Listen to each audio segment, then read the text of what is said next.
going today? We are in day 12 of the Karen Read retrial. Now, I don't know if you guys think this guy looks familiar who is testifying on the stand right now. This is Sergeant Yuri Buchanan. He testified in trial number 1. Now, I wonder if he's going to be a replacement for Trooper Proctor, because a lot of us are thinking Trooper Proctor might not be called by the state, but who knows? Maybe he'll be called by the defense, and we'll see what happens then.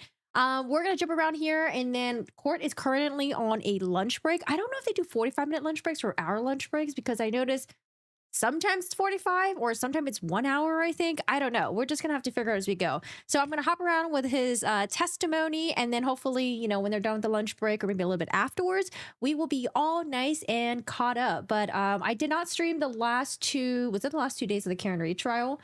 No, I did not stream the last 2 days of the Karen Read trial, but there were some very interesting testimonies in the last 2 days, a lot of technical stuff. We had another cell phone person who testified in regards to whether or not the Jen McCabe search was deleted or not. And then she stands by the other cellbrite expert that the hose long to die in the snow was not done at 2:27 a.m. It was actually done at 6 something a.m.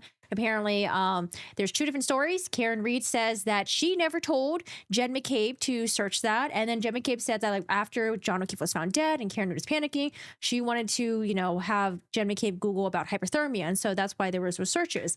So we've heard from 2 of the state's experts so far, and they did testify last year again, same testimony. And who else testified yesterday? It was a cell phone person, and I don't remember. All right, I don't remember. But anyways, let's jump over to Mr. Buchanan here and get into a little bit of his background. Oh my gosh, wait, I forgot to pull up the chats. So I can't see any chats right now. I'm just going to get started, and then I'll get all my chats up, okay? All right, let's do this. And spell your last name for the record. My name is Yuri Buchanan. My last name is spelled B-U-K-H-E-N-I-K. Mr. Buchanan, where do you work? I work for the Massachusetts State Police. What is your role with the Massachusetts State Police? I'm currently assigned as a sergeant with the Norfolk District Attorney's Office in the Homicide section. I want you to take us back before you became a state police trooper with the Norfolk County District Attorney's Office. Where were you born? I was born in Lviv, Ukraine. Did you immigrate? Yes. How old were you when you immigrated? I was 9 years old when my family moved to the Boston area. Did you attend public schools? Yes. Through high school? Yes. Tell us what you did after high school. After high school, I enlisted in the United States Marine Corps. Why did you enlist in the Marine Corps? It was right after 9/11, and my friends and I. You can finish this section. Go ahead. My friends and I decided to. Oh, I actually did a Google view of the 34 Fairview again, just to confirm whether or not I remember correctly. And I did a Google view, and there are no street lamps where John O'Keefe's body was found. So I'm thinking really dark, you know, there's like a little bit of snow on the ground. People were drunk, weren't paying attention. I think it's a possibility. And hey guys, hi Nick, hi Kurt, how are you doing today? How's it going? I'll pull the Google map up and show you guys later on. But I remember doing it last year. Oh, the reason why I did it was because, oh, that's right. There was another law enforcement person that testified, and, or was it the same guy? No, it was the same guy. It was Gallagher. Yeah, Gallagher was being cross-examined, and basically the defense was asking, well, you know, there's a house across the street. Why did you check on their ring footage? And he's like, oh, it's not a ring footage. It's an Arlo camera. And he's like, well, I didn't check on it because I knew exactly where the Arlo camera is pointed, because I'm usually picking up the packages for my, was it lieutenant or something like that when he's out of town.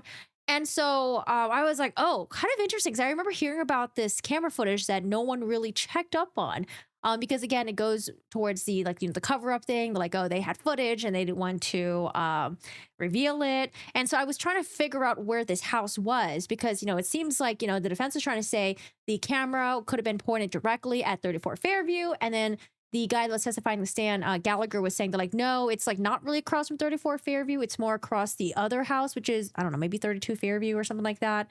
But yeah, that's why I looked up, because I was trying to figure out which house it was to see if it was really directly across or not. I would say not really directly across, but you know, if I was someone who was investigating a case, I mean, aren't you curious, you know, even though you know where the camera's pointing because, you know, you pick a package for that person before, it's like, why not get the footage anyways, you know, just in case a squirrel may have ran by, you know, maybe activate the motion sensors and then maybe picked up some sound or something at that perfect time. I don't know, just like, why not just get it anyways? Anyways, I was complaining about this in the Discord. All right, so background of Mr. Buchanan. Serving the nation's armed forces. Did you serve in the Marine Corps? I did. Did you go through training? I did. Did you learn any skills? My specialty was military police, and I attended military police school at Fort Leonard Wood, Missouri. Through your military service, did you receive top secret clearances? Yes, my first duty station was with Marine One Presidential Helicopter Squadron. The duty station requires a top secret Yankee White SCI clearance, and as a result, I attained that clearance and held it throughout my career. Did you engage in any special assignments? The Presidential Helicopter Squadron is a special assignment. We provide security for the presidential helicopters and presidential assets. All right, so background, and let's talk about John O'Keefe here. In the section. What type of cases does your unit investigate? Our unit investigates primarily unattended deaths. Unattended deaths are those that are not attended by a physician. A variety of deaths, including natural deaths of old age, medical conditions, accidental industrial accidents, obviously homicides, overdoses. We have suicides as well. And those vary in age on the victims that pass, whether they're stillborn infant deaths, children that pass away of SIDS, or unfortunately teenage suicides. Have you been to a number of scenes, a number of cases? Yes, I have. Do you handle more than one case at a time? Yes, we do. When a case, an unintended death, is notified to your office, is that routine or is it by statute? The notification comes in due to the statute requirement. In Massachusetts, under Mass General Law, Chapter 38, Section 4, the authority is given to the district attorney in each county to investigate those deaths. They appoint designees. Now, remember, initially when Canton got news of John O'Keefe being found on the front lawn, state police didn't want to respond because they said, well, you know, John O'Keefe isn't dead yet, and that's not part of our purview. So that's why Canton was like taking over for a little bit, you know, collecting with their red solo cups and their leaf blowers and stuff like that and their shop and stop bags, because the state police didn't want to be involved in it because, you know, they thought that John O'Keefe was still alive. But it wasn't until that he was transported to the hospital, that's when I guess he was declared dead, and the Land State Police was like, okay, fine, we'll come out and we'll investigate.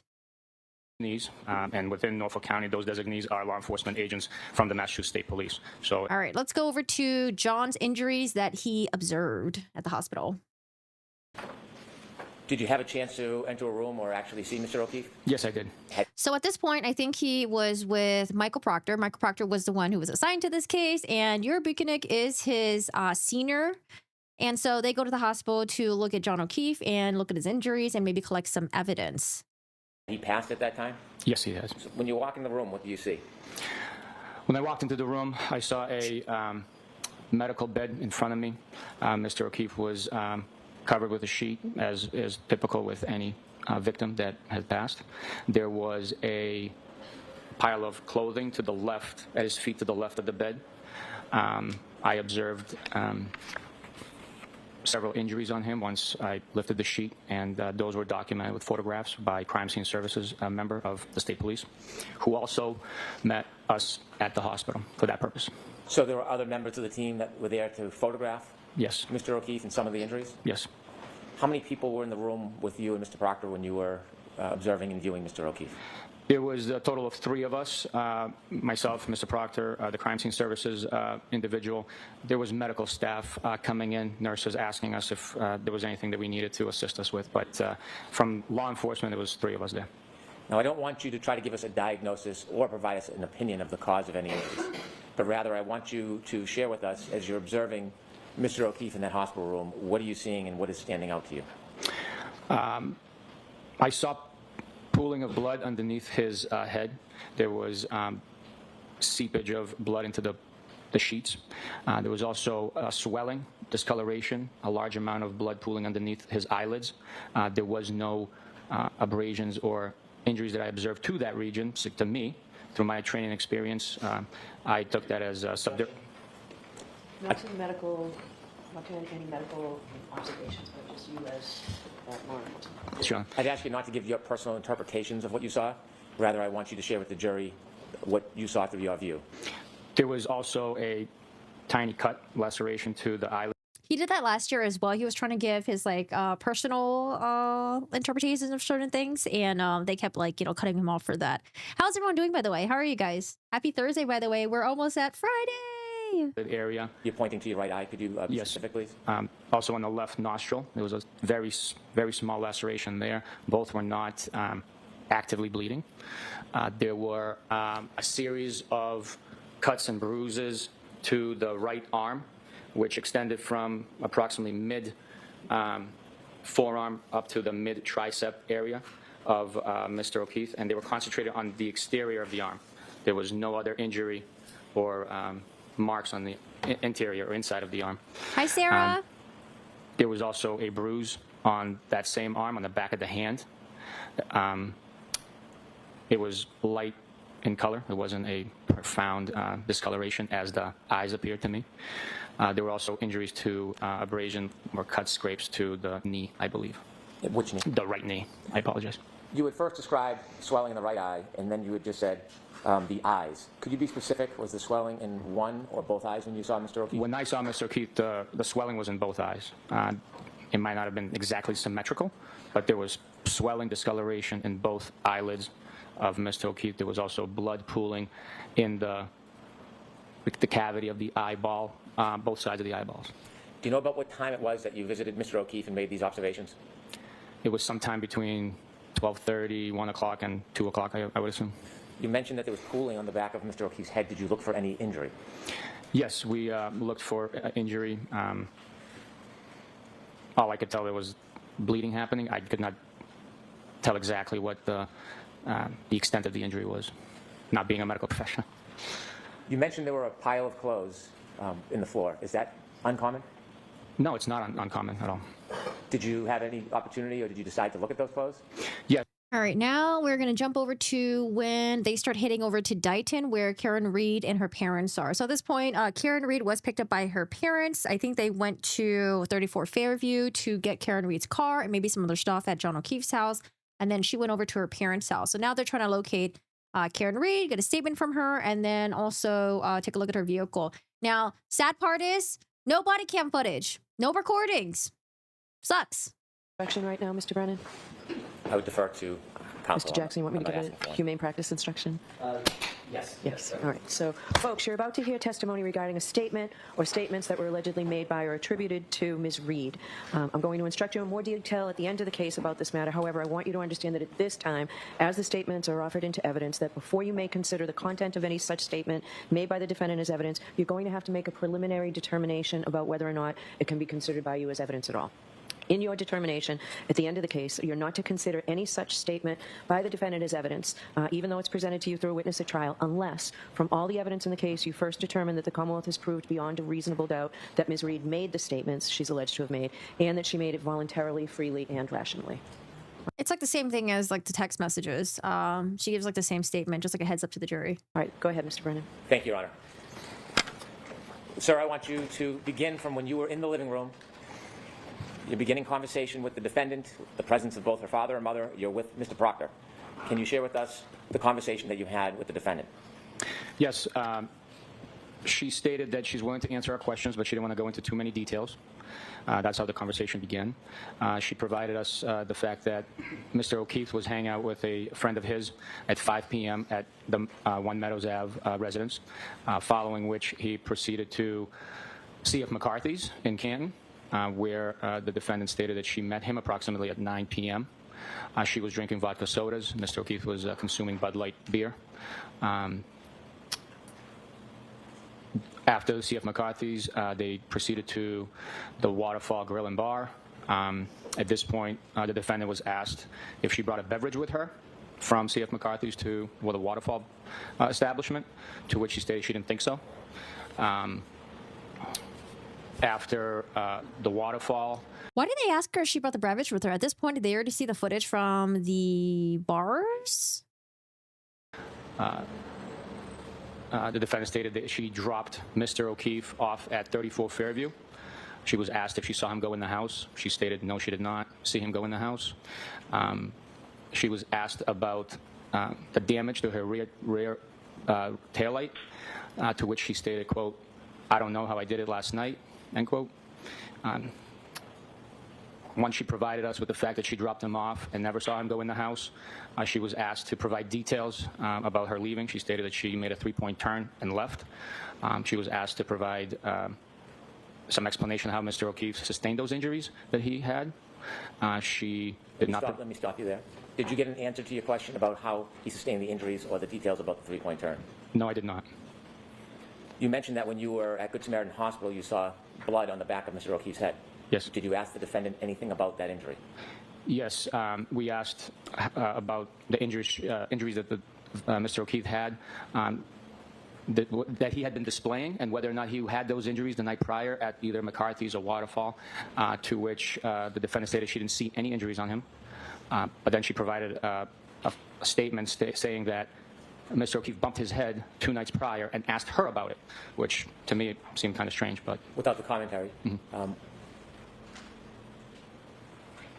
after she told you that Mr. O'Keefe had bumped his head 2 nights prior, and that he had asked about it or she had asked about it? She stated that he had bumped his head 2 nights prior, and Mr. O'Keefe asked her about it. Did she say when Mr. O'Keefe asked her about the bump on his head from the few nights before? No, she did not. Did the conversation conclude? Yes, it did.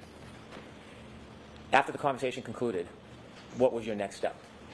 Once the conversation concluded, the defendant was advised that her vehicle is being seized, and her cell phone was also seized.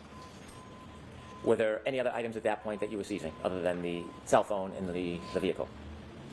Not from that location, no. Did you have a warrant at that point? We did not, no. Did you have authority to seize items prior to having a warrant? How long? Well, what is the process when you want to obtain items but you don't have a warrant? What process do you go through? We seized them to prevent any alteration, destruction of the evidence that could be contained on those items pending a warrant. They're secured. They're not touched or processed by us. The process of obtaining a warrant includes writing an affidavit justifying... Yeah, we don't need to hear any of this part. Understood.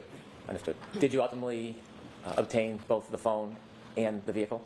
Yes, we did. Describe how the vehicle was seized. What happened? The defendant provided her key card, which is like a credit card size key fob for the vehicle, to allow the ignition to start.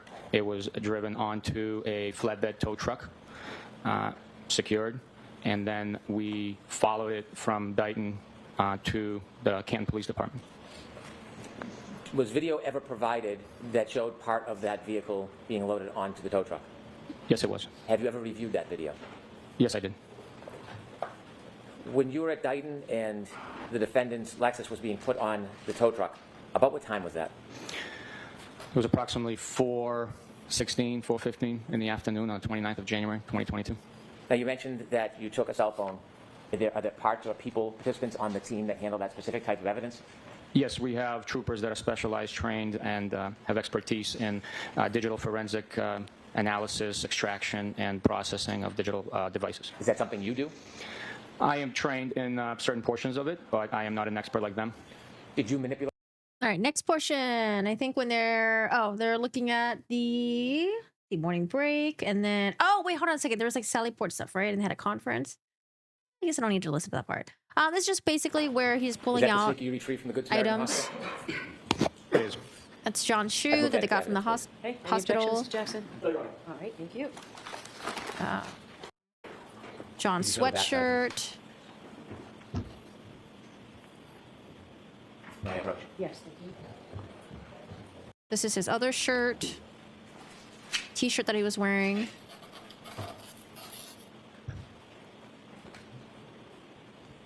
Could you show the back as well, Trooper?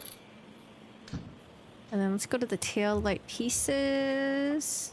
Thank you. Mr. Brennan, could you help assist the court reporter with that, please? Of course. Oh, here's one piece. Honestly, I don't know what the fuck that is. Looks flimsy. And does that have a number on it or a tag? Yes, it does. This is item 22. Reminds me. Oh, I can kind of see it a little bit more. I don't know. It looks like a little piece of a plastic folder or something. -02184-7-8, also alphanumeric A. May I approach, Your Honor? Yes. We have that piece. We got this piece here. They're taped together by the lab. More pieces. That number is 22-02184-8. There's a little piece right there in his left hand. 7-8N, as in no. A little tiny thing right there. Into a bag like this. Almost looks like a stamp bag, wax stamp bag. Are those all Are inside the canister that I pulled up. understood? You know how to move those items? All right, so he's going to go into the pictures. Yes, it is. Do you know where, in relation to the fire hydrant or the flagpole, this item was recovered? It was in the general vicinity between the flagpole and the fire hydrant. The area we were excavating was approximately 40 to 50 square feet in area. Mr. Brennan, can that be expanded, please, so that the jurors can see what we're looking at? Thank you, Your Honor. Is the item that you recovered on top of that leaf? Yes, it is. Thank you. If I can next show Exhibit 90, which is P492, 7692. Before we close up, sir, is that the fire hydrant that is at the corner of 34 Fairview Road? Yes, it is. Could we close up, please, on that? Why is there a ruler on the ground? The ruler is utilized to help put the item to scale by the photographer from Crime Scene Services. They utilize these measuring rulers for scale of the item that you're looking at. Sometimes it's hard to depict how large an item is if there's no reference point. Could we do a little bit further view to show the fire hydrant? Thank you. Is that where this piece of evidence was found, in that exact location? Yes, sir. Thank you. I'd like next to show to the jury Exhibit 91, which is P515-7721. Do you recognize that piece of evidence? Yes, sir. Could we zoom in, please?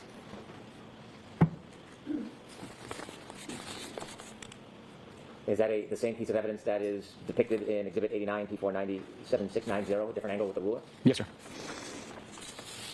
Thank you. If we could have Exhibit 92, please, which is P493-7694. Could you zoom in, please? Is that piece of evidence in the bag that you provided as evidence, physical evidence? Yes, sir. Was this found near the area of the other pieces? Yes, it was. If we could show Exhibit 93, P507-7711, please. Could you zoom in, please? How long did you spend that day looking, you and the team, for pieces of evidence? Probably. Oh, okay. So, Kurt says he never mentioned that in the first trial. I found my notes from trial number 1 from Buchanan, and here are my very messy notes about the Karen Read interview. Let's see if it's similar.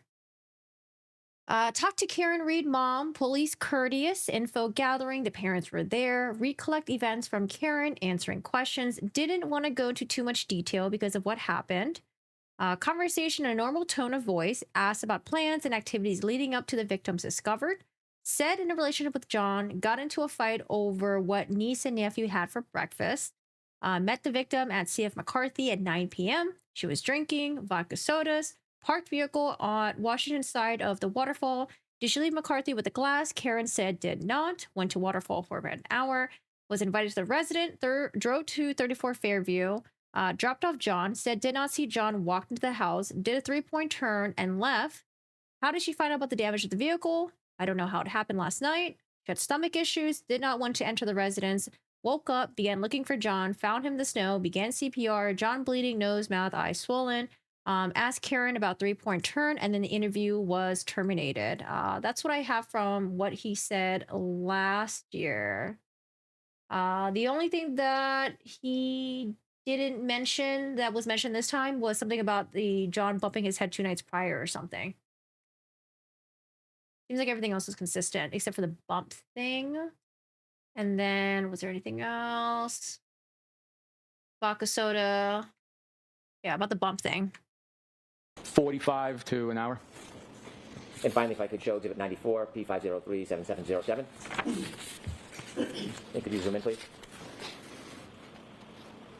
And this piece of evidence, where in relation to the other pieces was this found? In the same vicinity. Thank you. If you could take that down, please.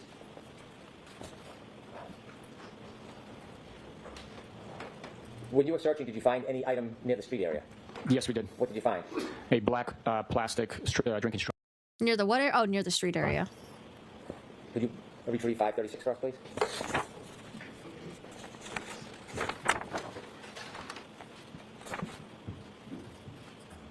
I'd move this piece of evidence into...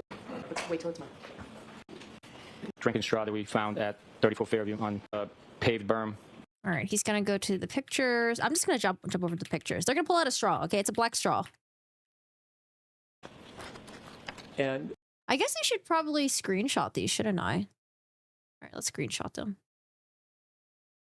Black straw, just so we know where everything is. This is the one by the fire hydrant. They zoom in. Oh, here it is. By the fire hydrant. Do you guys remember if last year they made a diagram of where all the stuff was found? I don't remember that part. Okay, here's a black straw. It's probably, with my estimate, 15 feet, maybe 20 from the fire hydrant. It's probably 15 to 20 feet, if I had to estimate. thank you.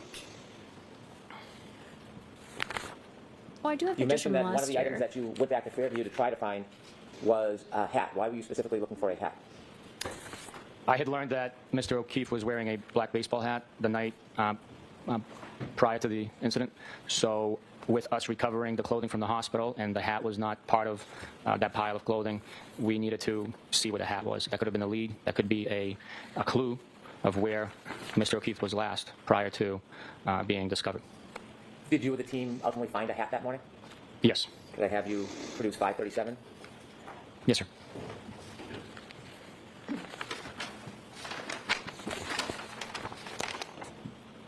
All right, move that item into evidence. So this is going to All right, so this is the hat that John O'Keefe was not wearing. Well, sorry, he was wearing, but then they didn't have it on him at the hospital. It's like a black Nike hat. Okay, here's a picture. 99A, P526, 7733, please. Could you close up just a little bit, please? What the fuck is Sir, it? can you describe what you see here? Yep. Close up just a little bit, please. Oh, it's like smushed in there. Okay. Damn, that's a lot of snow. I do not miss living on the East Coast. Dealing with snow. I mean, I like snow in the first time when it first falls, but like, dude, the aftermath is just a headache to deal with. John's hat and snow. Okay. Could you close up just a little bit, please? Sir, can you describe what you see here? Yes, that's the excavation track by one of the members at the scene. You could see the hat frozen flat to the bottom, or on the bottom of the snow, right on top of the grass. It was under approximately 1.5 feet of snow that had accumulated in the area. The next show 99B, P527, 7735. This is again the close-up of the frozen flat hat to the grass at 34 Fairview Road. Next is 99. What's he pulling up next? Damn, I forgot my water bottle.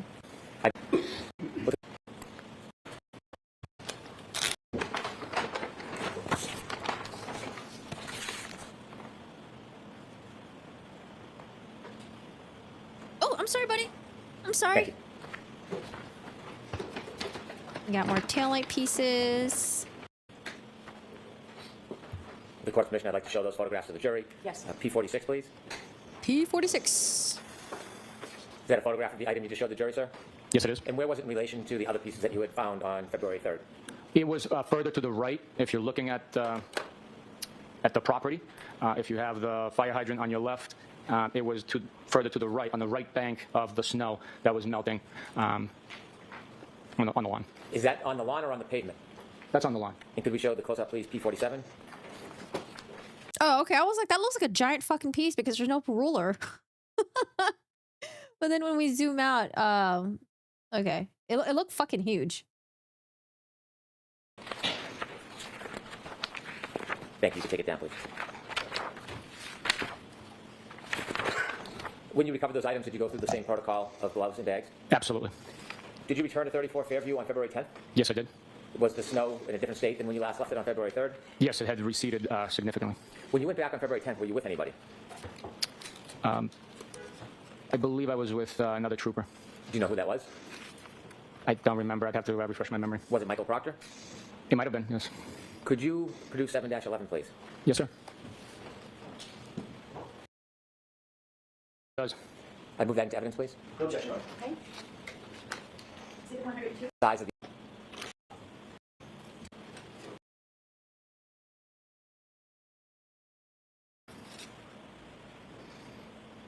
In total, there's 6 items in that bag. In total, there are 6 items in the bag. When you retrieved those items, did you use the same protocol of gloves in a bag? Yes. Did you photograph these items when you took them?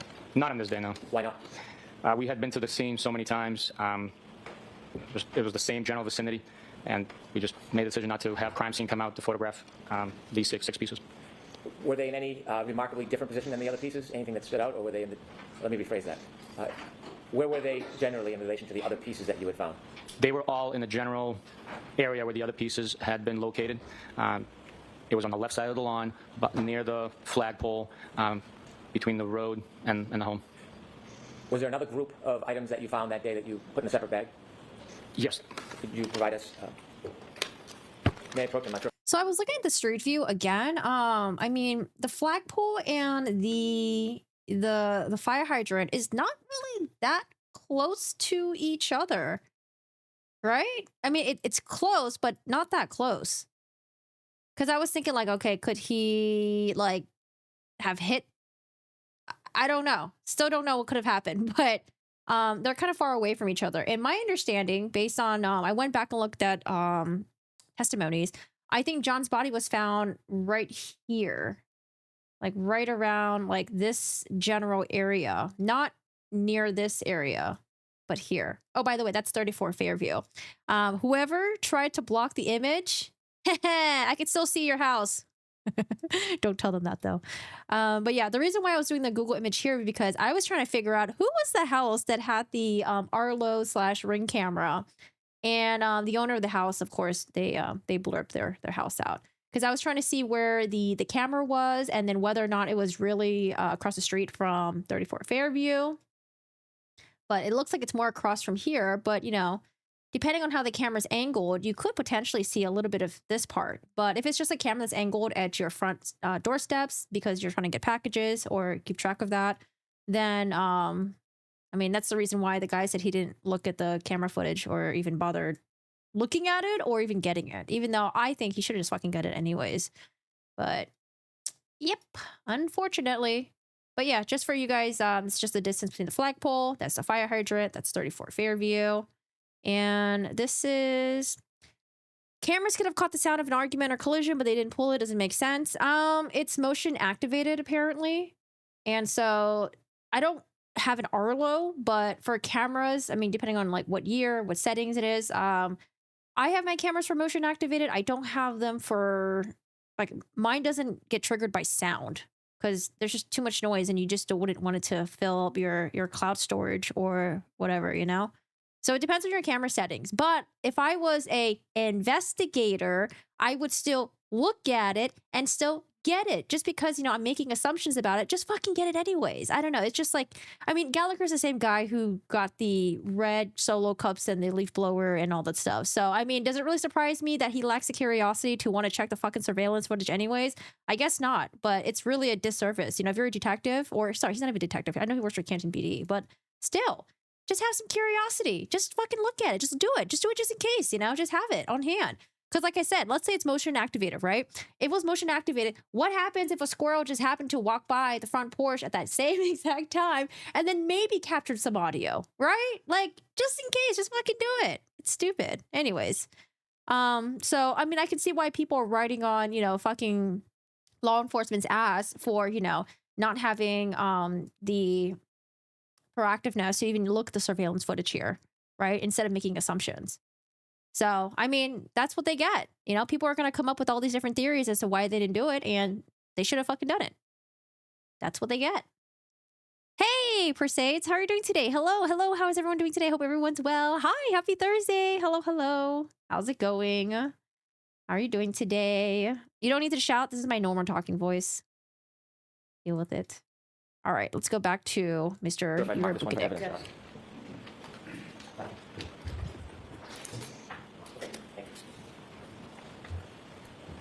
Could you produce 7-12, please? Yes, sir.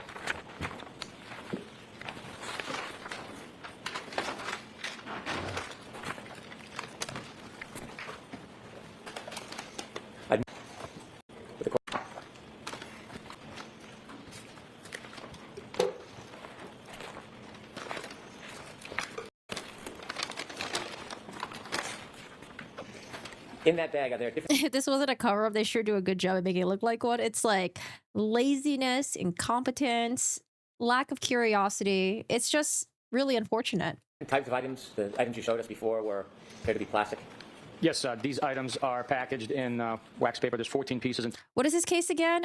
It's hard to give a recap of this, but I'll do my best. So Karen Read is the woman who is on trial. This is actually her second trial because we had her trial last year and it resulted in a mistrial. The jury could not agree unanimously whether or not she was guilty or not guilty, so it was declared a mistrial. Now we're having a second trial right now, almost directly, exactly a year later. She is accused of drunk driving, getting in a fight with her boyfriend, leaving him in the front yard of a police officer's house, and then backing up into him and then leaving him to die at the scene.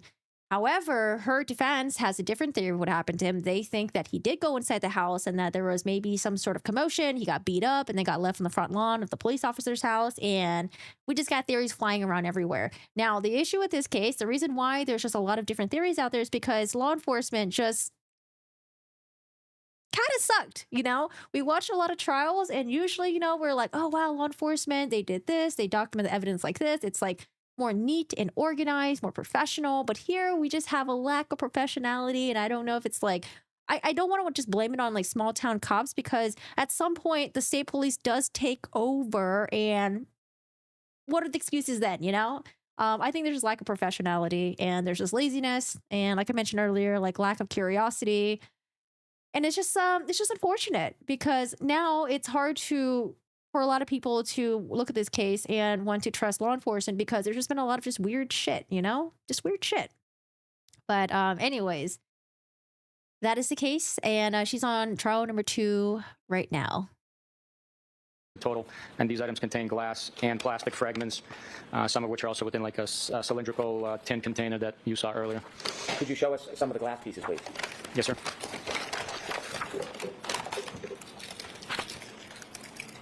We'll have to open the... Oh, hey, Bleep, how are you doing today? How's it going? There's no evidence. I am a law student, by the way. I think what happened is when this case kind of started blowing up before the trial happened, people looked at the injuries and related to more... Because I think more people have gotten bitten and attacked by dogs than actually getting hit by a car. More people looked at the injuries and were like, oh, wait, actually, that looks like you got attacked by a dog. Wait, there was a dog in that house? Yeah, that could have been a German Shepherd attack, I think people saw those injuries and kind of just made up their mind. And then based on a lot of like the law enforcement being really incompetent, just doesn't really help the case even more. And then we have the lead investigators who just had these horrible text messages about the defendant, just talking shit about her, basically leaking her medical stuff to his friends and family and all that kinds of stuff. Honestly, I think a lot of people are listening to the state's experts, and I don't know, I think they're just kind of just discrediting it because they are very stuck on the injuries that John O'Keefe has. People look at his injuries and they think that he got attacked by a dog and he was in a fight rather than like getting hit by a car. A wax bag. Please.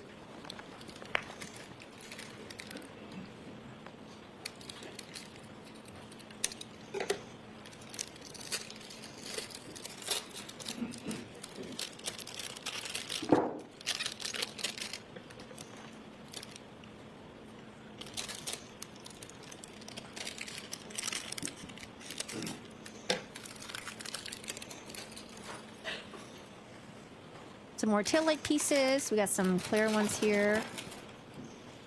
Could you stand so the people in the back can see? Thank you. All right. Taillight pieces. I don't know if we have any more photos of the lawn.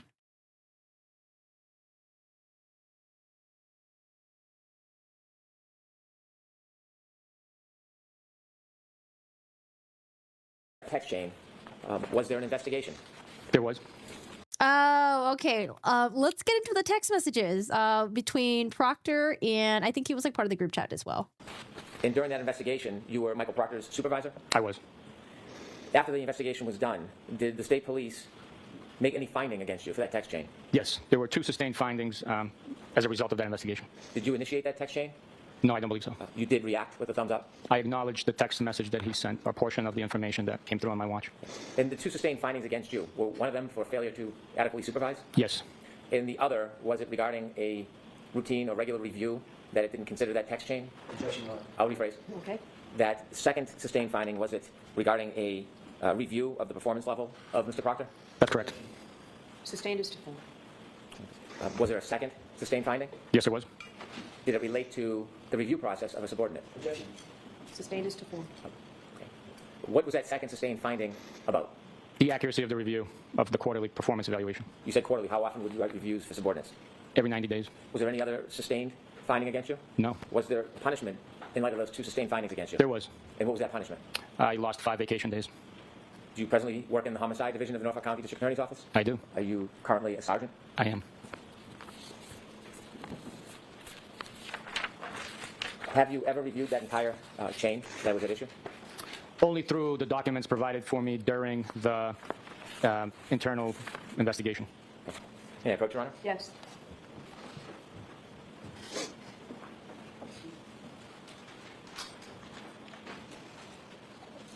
The victim was a police officer. They had to call 911 for EMS while there was police inside the house with EMS experience. Yeah, during trial number 1, when we first heard about that, a lot of people were like, what the fuck? But I don't know. I'm just thinking about like how I think it was just like chaotic. It's just chaotic. Your focus is on John O'Keefe. You're not really thinking probably. And if people are giving Jen McCabe shit for not going inside the house and getting the Albert dude to come out and, you know, do some CPR, I mean, I think Karen Reed also knew that the person inside the house was also law enforcement who could have done CPR as well. I just think no one was just thinking at that time, you know? It's just like, you come in, you're like, fuck, what the fuck happened? It's someone that you know, they're like cold outside, you're calling 911, and you're just trying to do everything you can at that moment to warm that person up or resuscitate them or whatever. I don't know, I just think it's just traumatic. It's crazy.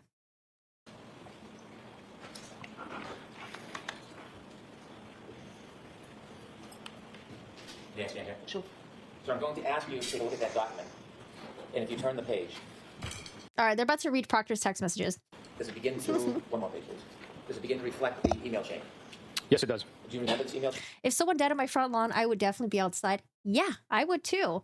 But the thing is like, I'm trying to think. So it's possible that they could have avoided going outside because they were trying to make it seem like they weren't involved, right?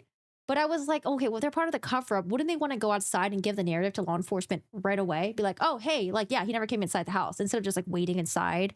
I think it's also possible that even though their bedroom was facing where the street was, I mean, the lawn is pretty big. They mentioned that it was snowing, the wind was howling, it was kind of hard to hear.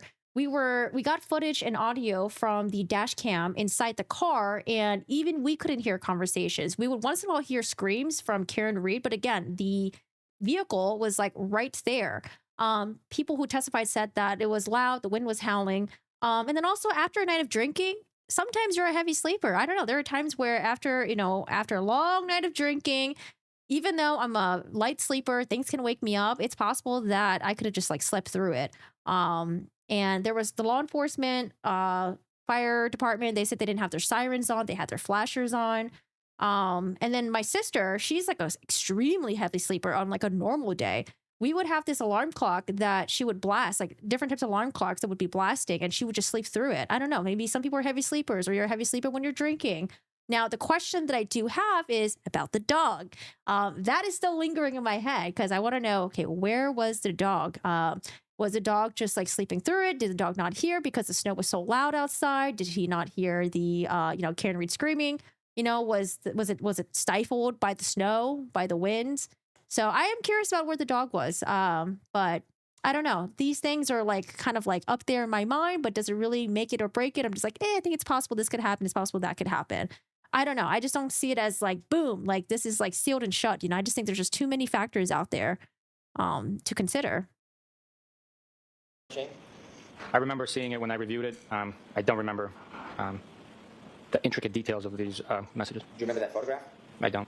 Okay, could you turn the page? I guess it's good for him to read these text messages and get ahead of it before the defense does. Is there text? Yes, there is. Okay. Without citing the phone numbers, I'd like you to cite the author of the text, and I'd like you to read the text to the jury.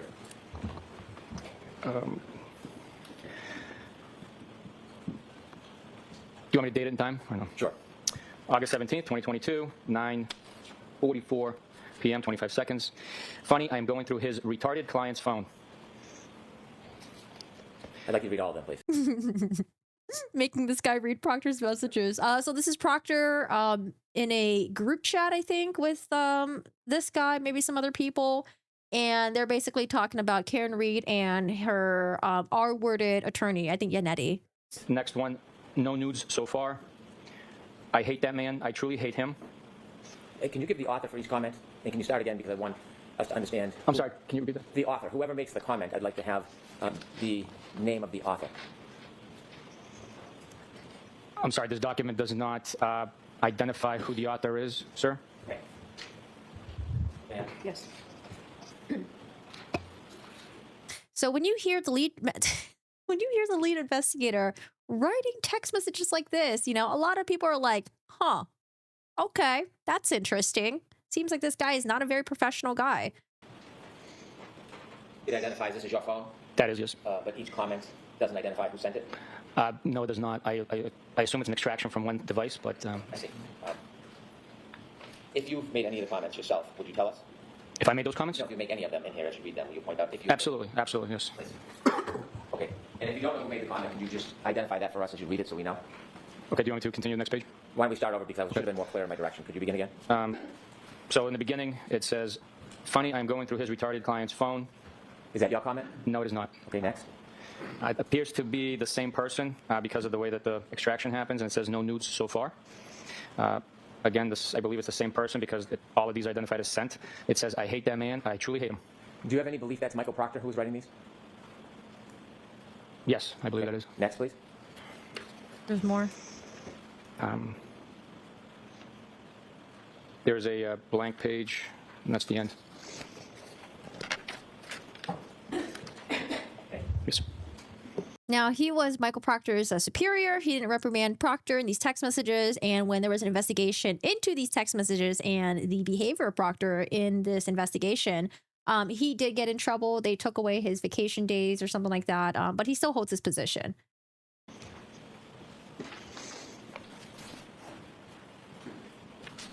Did you say you were suspended 5 days or lost 5 days vacation? Lost 5 days of vacation. And have you continued on your cases? Yes, I have. I want to go back to the evidence that you reviewed in this case. Okay.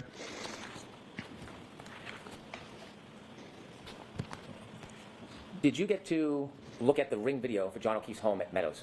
Yes, I did. Did you review the video over a period of time of January 28th and January 29th? I did. What were you looking for? We were looking for activity to get a timeline. During investigations, different sources provide you information that can develop into leads. It also helps verify witness statements. It helps verify information that's coming in. We always trust, we always verify the information that we take in from individuals we do not know. So although it could be a cooperating witness, we still have to verify that their information is accurate. Not that they might be intentionally misleading you, but 3 people can watch the same event and observe it differently. So it's good to talk to individuals and pick up on different facts that they remember, giving you a whole picture of what took place. Okay. 34 Fairview. Let's get to the ring camera. Oops, where's the ring camera? Is this the ring camera? Ring camera. Okay, ring camera. For Mr. O'Keefe's home on Meadows for January 28, 2022. Did you review it from the morning time at about 7:18:55 throughout the evening? On the 28th? Yes. Yes. Really? New body horror? No, I haven't seen the podcast Serial. Seems interesting. Man, I don't know, man. After fucking Substance, I think I need to chill the fuck out on body horror for a little bit. I don't know, man. Substance, like, great fucking movie to watch, but it's a movie I would never rewatch again. It was just so fucking disgusting. Oh, God. Okay. I could have video 119. 119.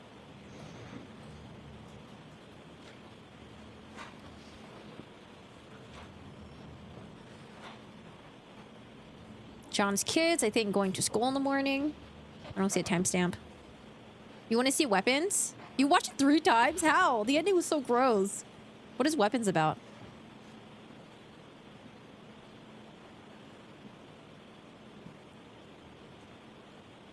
I think it's Karen Read driving, right?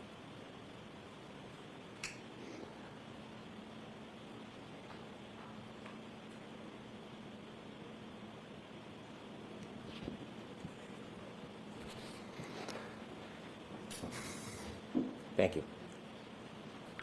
After that video, did you have an opportunity to look at video at about 5:05 p.m.? I'm sorry, there was a noise coming from a bag over here. I apologize. Not a problem. Can you repeat that question? Sure. On January 28, 2022, did you have a chance to look at video from the ring at about 5:05 p.m.? Yes. Could I have video 145, please? 5:05 p.m. That's, I think, maybe the niece and maybe, hold on a second. What's this? Oh, coming from the white car. Who's the white car? I don't know who this is.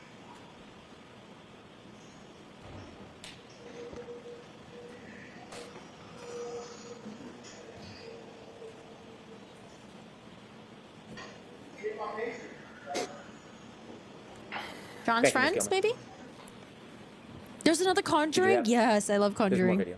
Did you have a chance to look at video from a little Yes. Okay. So I thought Florence Pugh was in the Captain America movie, but I started watching it and I was like, where the fuck is she? I was so sad she wasn't in it. It was the wrong movie. Yeah, I want to see Thunderbolts. I heard it's good. I want to see Thunderbolts, and I heard Sinners is really fucking good. later that evening, 7:36 p.m.? Yes, I did. Could we have video 149, please? 7:36 p.m.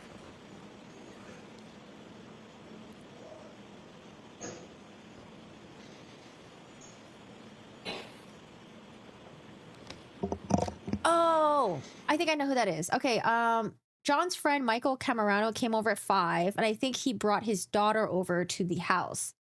Yes. Okay.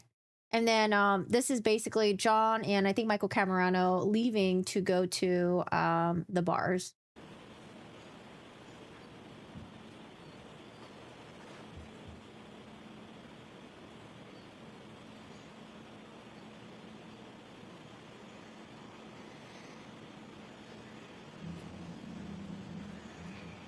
Michael Camerano already testified.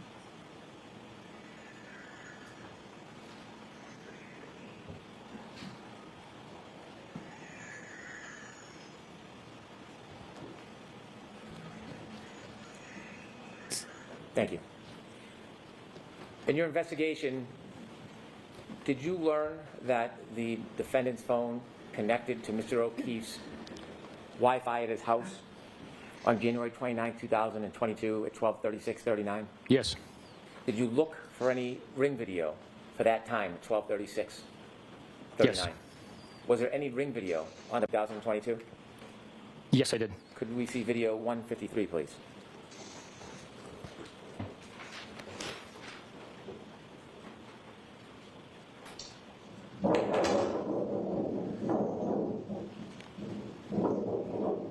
What time was this again? Sorry, did it jump? 12:36:39. Yes. Did you look for any ring video for that time, 12:36:39? Yes. Was there any ring video on 2022? Yes, I did. Oh, it skipped for a second there. Could we Okay. see video 153, please?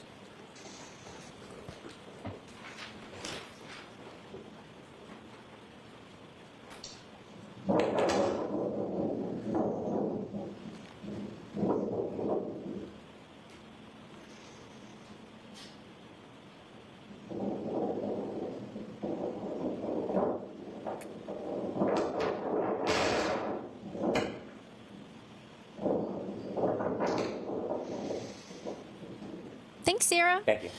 Did you review that video from 5:07:58? Yes. Did you later review video of 5:46:29? Oh my god, what is a thumbnail photo? Dude, that looks so creepy with a kid. Oh, is it like a creepy kid movie or some shit? Yes. Could we play number 154, please?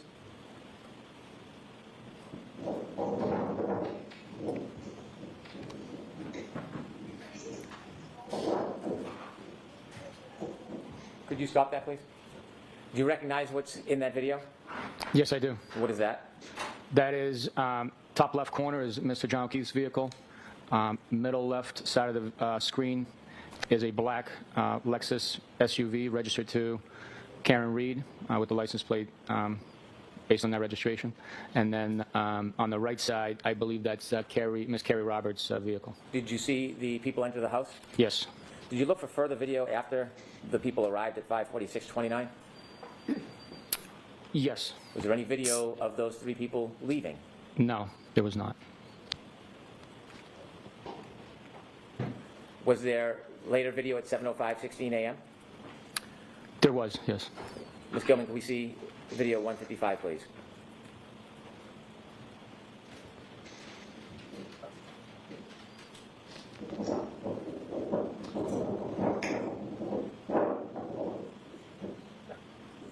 Thank you.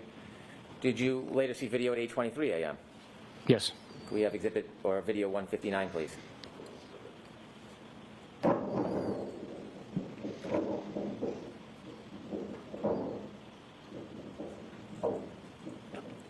Thank you. Did you later see video at 10:36:28? Yes, I did. Could we have video 161, please?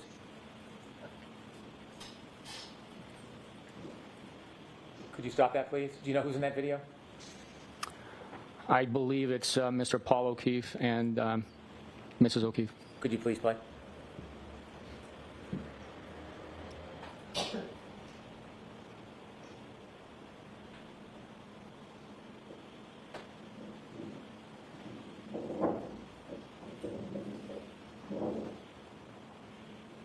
Okay, thank you. Did you later look at video of 12:04? Yes. And could we please play the 1-minute segment of video 165?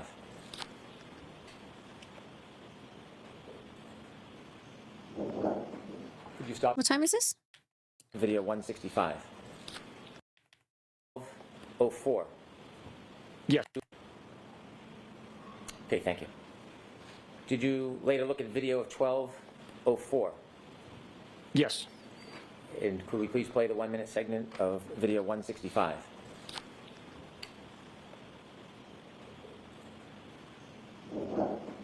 Could you stop that video? Do you know who that is? I believe that's the defendant. Continue, please. Video 165. 165. Okay, thank you. Did you later look at video of 12:04? Is Yes. 1204 the timestamp? And could we please play the 1-minute segment of video 165? I think 1204 is the timestamp. Oh, long legs. Yeah, I want to rewatch that. Could you stop that video? So Do creepy. you know who that is? I believe that's the defendant. Continue, please.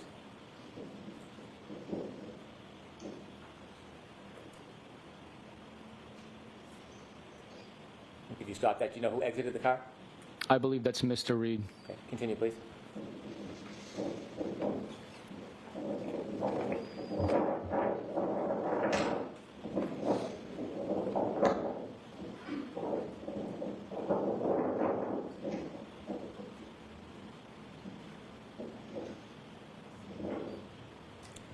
Yeah, so the interesting thing about this Ring camera, I mean, I think it's motion activated, but I mean, it didn't capture footage of when Karen Reed arrives at the house. I do wonder if Karen Reed's route to 34 Fairview, if it would be coming from this side of the road or if she'd be coming from the other side. Because it'd be interesting to see if she came from this side of the road, right? And you could see the taillight maybe and her pulling to the house. But I don't know which route she would have taken. I'm looking at the Google Maps right now. Meadows Drive. Yeah, it seems like if she were, sorry, based on this Google Maps, this one right here. So that's 34 Fairview. It's up there. Driving down here, assuming she went this route, right? She would have went on Pleasant Street, and then there is a fence that's right here where you can see the surveillance footage. So you would be able to see the car, and I guess you'd be able to see the taillight? Yeah, you should be able to see the taillight. Yeah, because it'd be coming this way. So you should be able to see the taillight, whether it's busted or not. So, I mean, it is interesting that there is no footage of Karen Reed arriving at the house, and there's no footage of the women leaving the house. And remember, the two women testified that when they were leaving the house, that's when Karen Reed was pointing out the taillight to them. Although initially, Carrie Roberts had it mixed up, saying that it happened when she got there. And then later on, she said, oh, it was actually when we were leaving. And she had misremembered incorrectly. Okay, next one. What else we got? Ring footage, and then there's like, I don't know, there's like bar footage, basically. They're just gonna try to say that Karen Reed drank a lot. Hey, Nicole, how are you doing today? How's it going? I know, we need more Nick Cage stuff. Hi, Oahu. Good morning. How are you doing today? Hello, hello.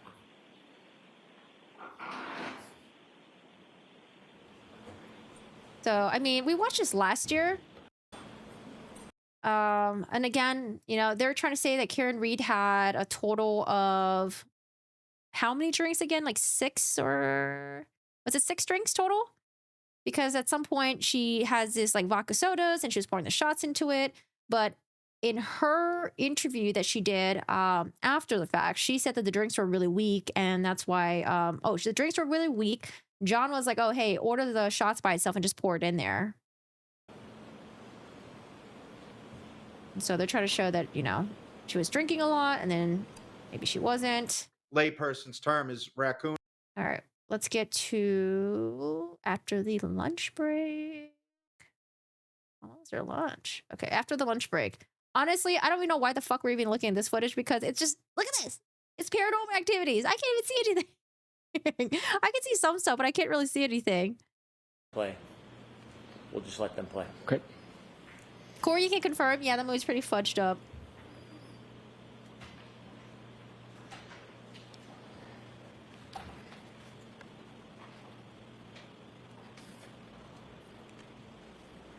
That camera's brighter than my future. You funny. 11:46, please.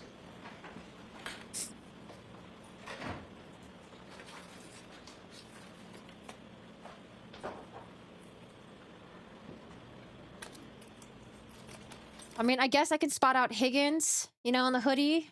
There's a guy in the striped shirt. I remember Karen Reed is somewhere back there. They're all taking shots right now. They're drinking it.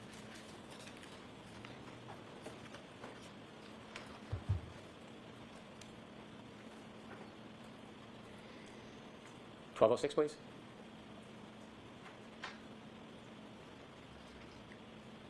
Antonio Banderas is in it, Sarah. 12:07.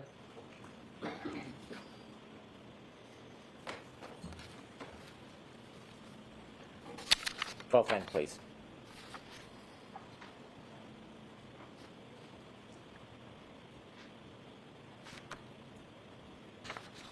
Sorry, allergies.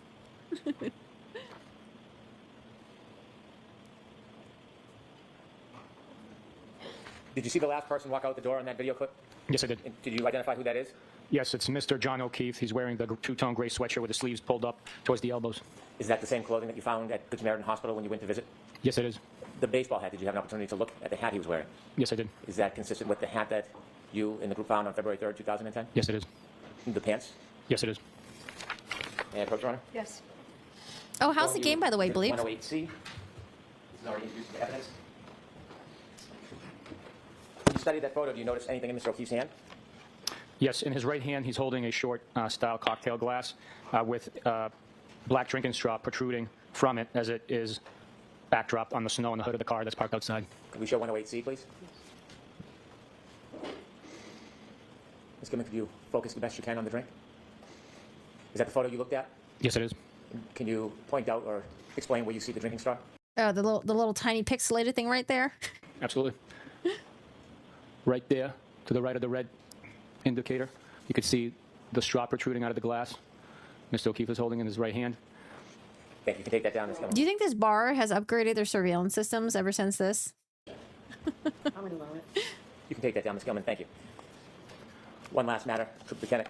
In 2024, did you obtain ring video for that time period in 2024 from Mr. O'Keefe's home? Yes, I did. Did you provide that ring video to a person who works for a company by the name of Aperture? Yes, we did. And just very basically, do you know what Aperture does? Yes, I do. What do they do? They assist in scientific fashion to reconstruct, test, and evaluate, analyze vehicle-involved crashes and deaths. Is Aperture part of the Mass State Police team? They are not. Are they a private company? Yes, they are. May I approach? Yes. Wait, what? The ring video was sent to Aperture? Wait, what? Where are we going with this? Yeah, Martyrs I like. Martyrs is really good. It was one of those movies where you didn't expect it to take like it took a turn in the movie and you didn't expect it to take that major fucking turn, you know? And it's just like, oh, okay, it's one of these type of movies. Yeah, I like Martyr. Martyr was good. But I think they had a remake of that one, so you have to watch the original one. I think the original is in French, right? I'm gonna wash my hands really quick because I'm gonna put some makeup on my face.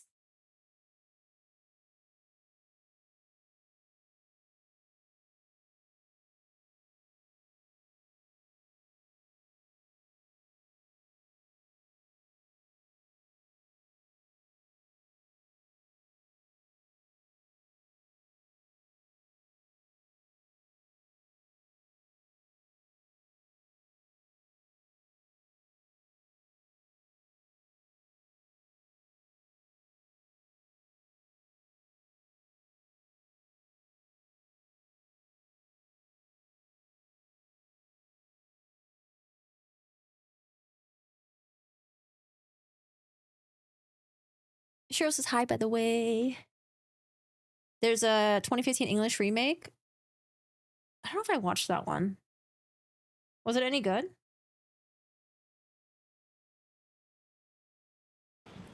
Handing an item to you, you recognize it? Yes, I do. What is it? It's a Ring video from 2024. So what location? Meadows Ave. Thank you. Evidence? No objection. Thank you.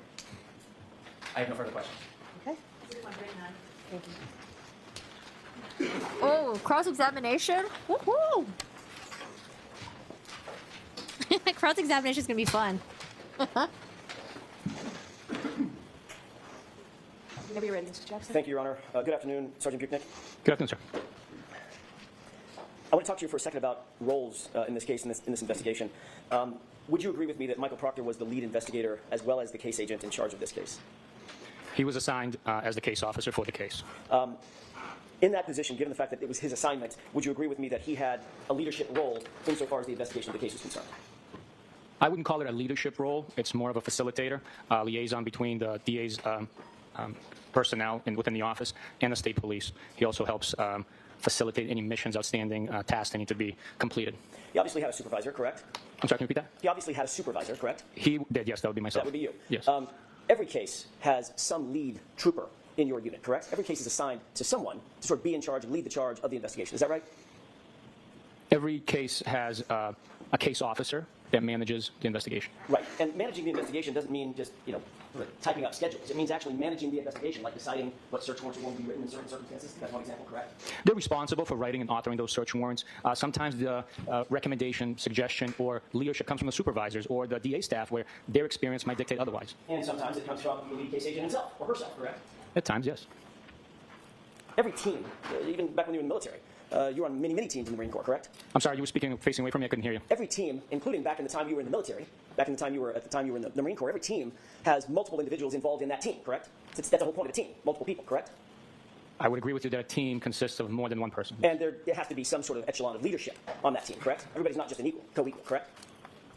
We might have different duties, responsibilities, but some teams have equal rank. Yeah. But there's going to be a team leader, right? That's a military phrase, team leader.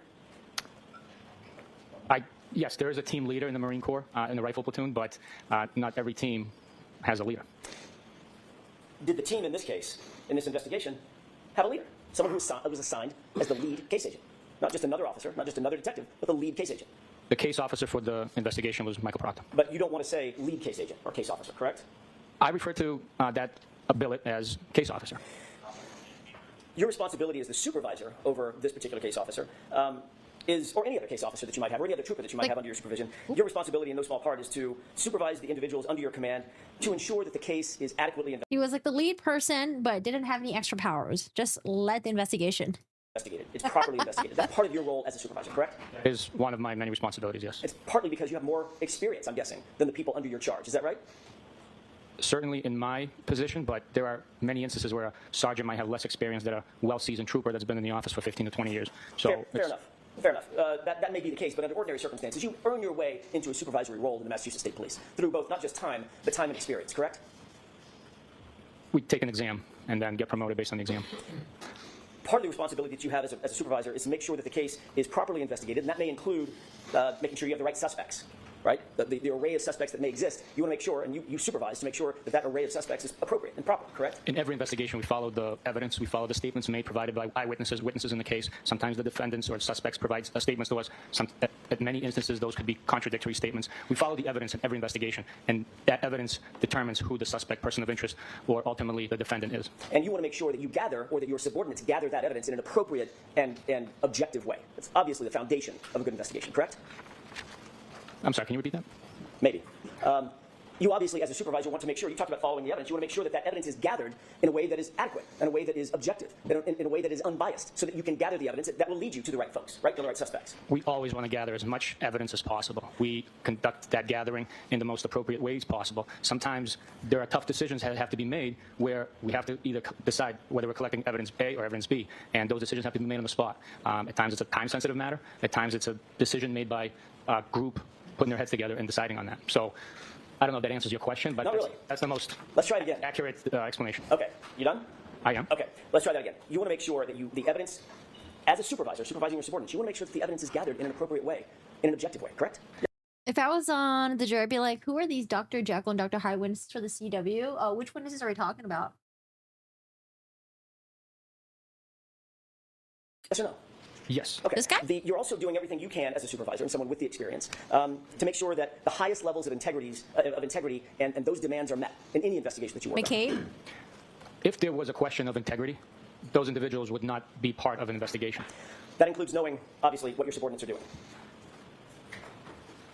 During the conduct of the investigation, during the process of us investigating a crime, yes, we know what is going on because every bit of information that comes in needs to be shared, and we need to make sure the whole team is aware of all the evidence and information that is available to us at the time. You want to make sure that, I'm going to use a colloquial phrase, you keep tabs on those who are reporting to you, correct? What are they doing? What are they engaged in? When are they coming and going? Who are they interviewing? Things of that nature. Basic investigative things, correct?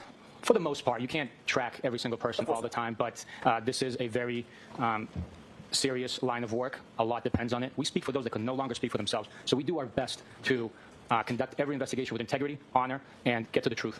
If you don't properly supervise, I'm talking about your role now as a supervisor, if you don't properly engage in that supervision, it obviously increases chances for mistakes. It increases chances for bias to seep in. It increases chances that something could affect the adequacy of the investigation, correct?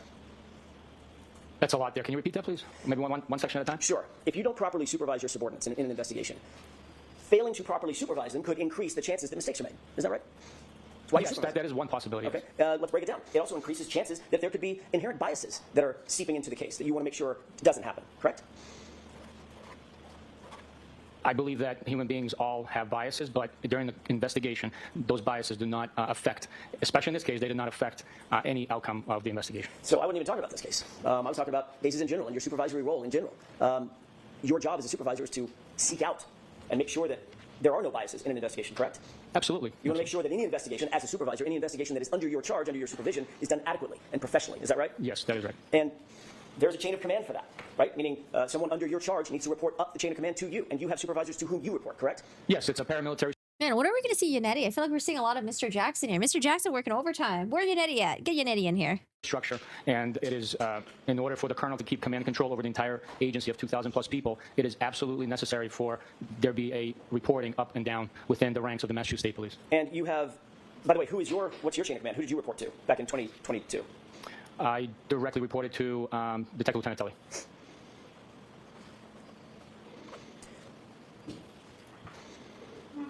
Especially you mentioned this case a second ago, especially in a case like this, a homicide investigation, especially in a homicide investigation involving a police officer, you have to maintain your knowledge, an intimate knowledge of those under your command, under your charge, to ensure that what they're doing fits what you believe to be the proper protocol. In other words, you're not just going to let people loose. You're going to watch what they're doing and actually supervise them, correct?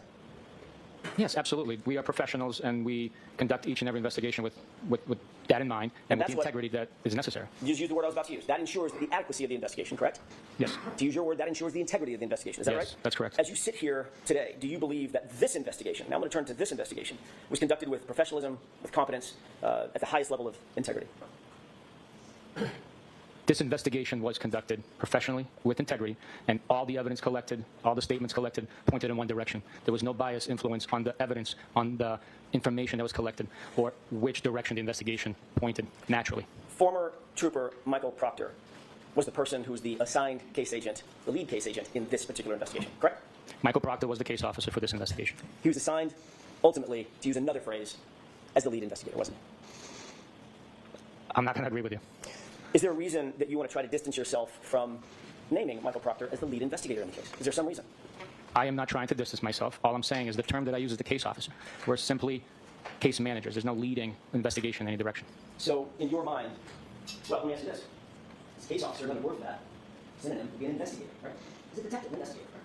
He is a detective, yes. And he was the one who was assigned by the Massachusetts State Police because of his on-call status that night, that morning, January 29, 2022. He was assigned to the case, correct? Michael, Yes or no? Assigned to the case. That's all I'm asking. well, you said a lot before that, so No, I said he was assigned to the case. What I said before that was January 29, 2022. He was assigned by the Massachusetts State Police as the case officer for this case. Correct? What the fuck is the courtroom coffer conspiracy? Fill me in. I don't know what that's about. Yeah, I heard there's a new pope now. They announced who the new pope is. You guys ever watch that movie? I think it's called Conclave. Fucking watch it. It's really good.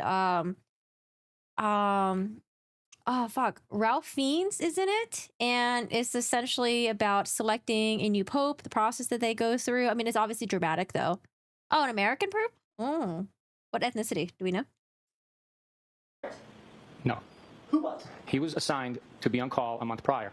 Just because he was on call, he was assigned the case as a result. He was not assigned the case right there and then, because his assignment began much earlier in the day. Sergeant, we can do this all day, I suppose. He was on call. He was. January 29th, correct? He was. Because he was on call, any case that happened to come in would be assigned to whom? To the on-call trooper that's on the schedule. Which was whom? It was Michael Proctor. Let me just ask you this. Do you believe that Michael Proctor, his involvement in this case, taints the investigation? Tainted the investigation? No. Not at all. The investigation was done with honor, integrity, and all the evidence pointed in one direction only. Honor and integrity by Michael Proctor? Was that a question? I'm sorry. Sure is. Everything I say is a question. Honor and integrity by Michael Proctor, Sergeant? Okay. Sustain to the comment. Go ahead and ask it again, Mr. I'll ask it again. You said honor and integrity. Honor and integrity by Michael Proctor? Okay. I'll allow it. The investigation was conducted with honor and integrity, and all the evidence pointed in one direction and one direction only. So, Sergeant Buchanan, you don't want to answer. Someone's saying that there's coughing at specific times, and after tough questions, HB will object or the witness wait to answer. Oh, no, I didn't notice anything about that. My question. Correct? I will answer your question, absolutely. Do you think this case was handled with honor and integrity by Hi, Michael Shaniqua. Proctor, Sergeant? The investigation was handled with integrity by Michael Proctor. You do know that he I mean, honestly, there are better methods. Remember how there was a whole conspiracy about the guy who cheated in chess? Why do the coughing method when you got other better methods, you know? touched or had input in nearly every part of this case, obviously, as the case officer, correct? How's the recovery, Shaniqua? He managed the case. So he had some input or had some connection to nearly every part of the case, be it the physical evidence, the search warrants, the interviews, things of that nature. He was one of the involved with collecting evidence, conducting interviews, and signing affidavits for the search warrants. He didn't take a minor role in this case. He had a major role in this case. Would you at least agree with that?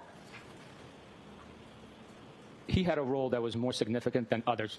A major role would, to me, suggest that he had 51% or more. And with a team of the size that we had working on this case, he did not have a major role.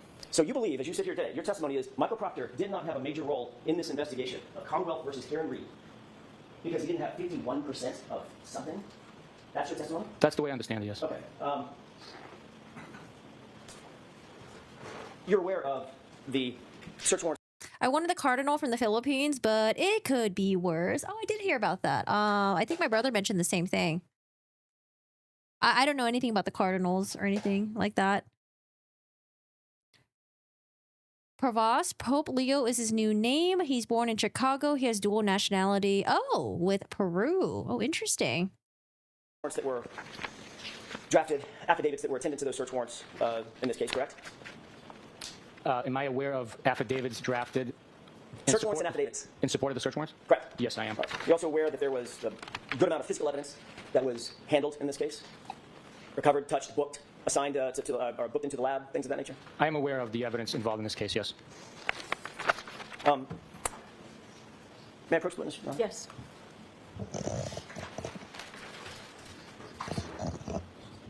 I normally wouldn't care, but I went to Italy recently and it was an amazing experience. And then I watched the movie Conclave, so that's why I'm like sort of like invested just a tiny bit.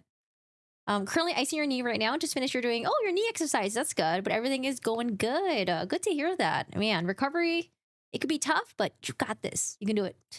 We believe in you.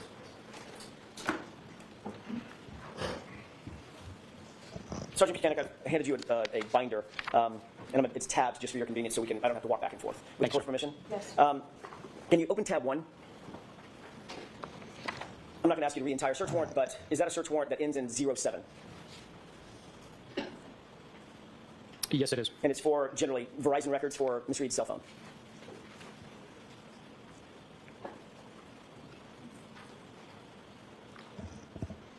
No, I would not agree with you, sir. What is that search warrant for? It's for Verizon records for a VIN number, which looks like a vehicle. Is that the vehicle, the SUV, the Lexus SUV in this case? I do not know for sure because it doesn't have that identifier here, and I don't know the VIN number off the top of my head. Okay, fair enough. Who's the Afghan?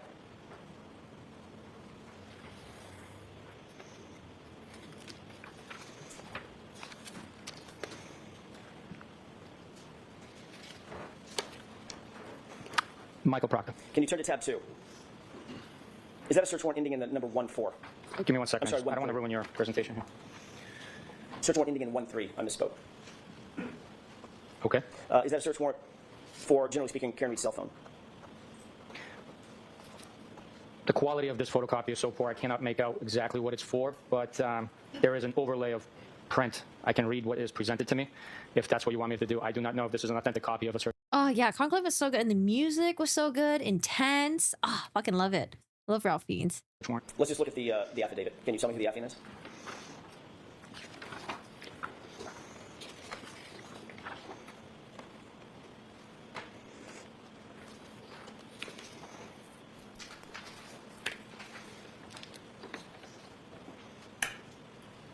On this document, the affiant is Michael Proctor. Can you turn to by the way, just staying with that for a second, you said you don't recognize it. Do you recognize it as being attendant to this case? The application or the affidavit? The search warrant. Well, they go together. The application or the together? They go together. I understand that, but I'm asking which document you want me to. The document in total. In other words, it's not a search warrant dealing with a different case. It's dealing with Ms. Reed's case, correct?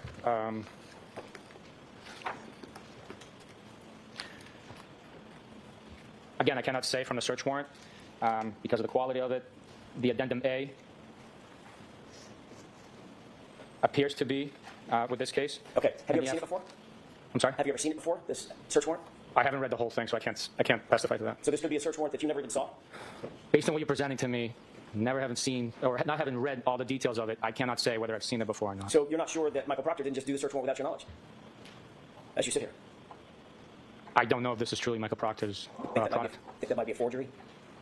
I'm sorry? You think that might be a forgery at the end of that affidavit? Well, for one, it's not signed, so I don't know who produced this. What I'm saying to you is I don't know who produced this. The quality of the first document, the narrative, I don't know who produced it. If you show me a search warrant application with an affidavit from court, with a stamp, the timestamp and a stamped water seal from court, I will tell you that that's what it appears to be. What you've shown me here, I don't know what this is. Otherwise, looking at that document, seeing the affidavit, seeing the addendum, seeing Michael Proctor's name on it, no clue whether or not that's a warrant that's attendant to this case that Michael Proctor drafted and submitted. You have no clue. I can't take you at your word. I'm not asking you to take me at my word, sir. I'm not testifying. I'm asking you to take the document at its word. Do you recognize it or not? If you don't, you don't. I do not know. Okay, let's turn to tab 3. Does that appear to be a search warrant ending in the number 14?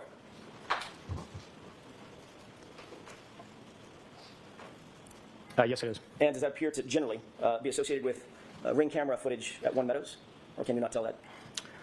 It has an email address, an associated MAC address, so yes, that's what it appears to be. Okay, can you tell me who the Afghan is?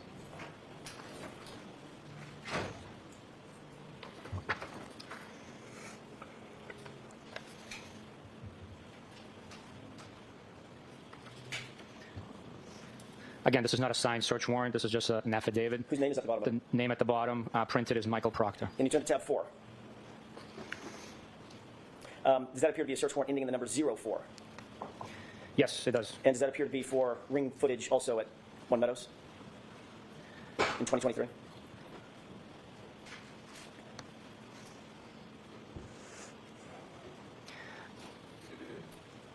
Based on the application addendum A, it's the same email address associated with the previous location of Meadows, yes. Who's the affiant or affiant?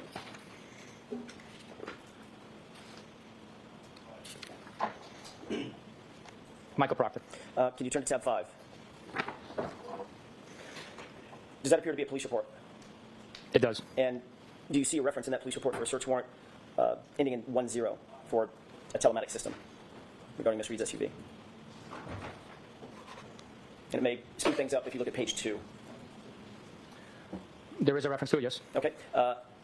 Whose report is that?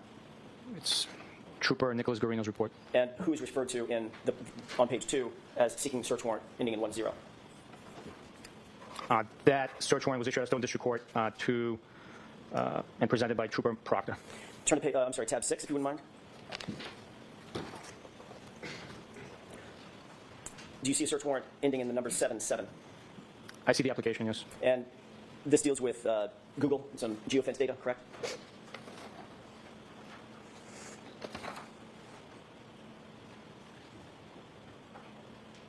Yes, it is. Who's the affiant?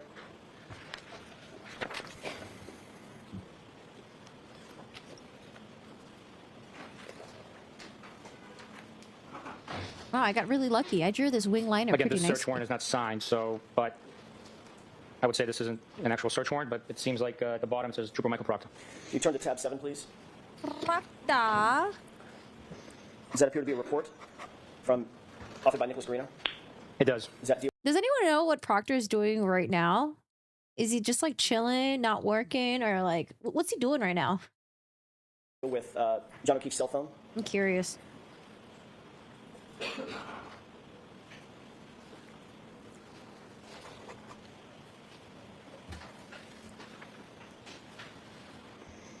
It's a report written by Nicholas Garino referencing Mr. O'Keefe's cell phone, yes. And it indicates that Mr. O'Keefe's cell phone was seized by a particular trooper?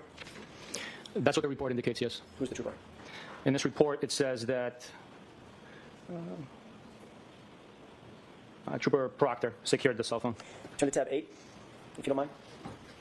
Do you see a similar report by Trooper Garino? Yes. And do you see reference to Karen Reed's cell phone having been seized?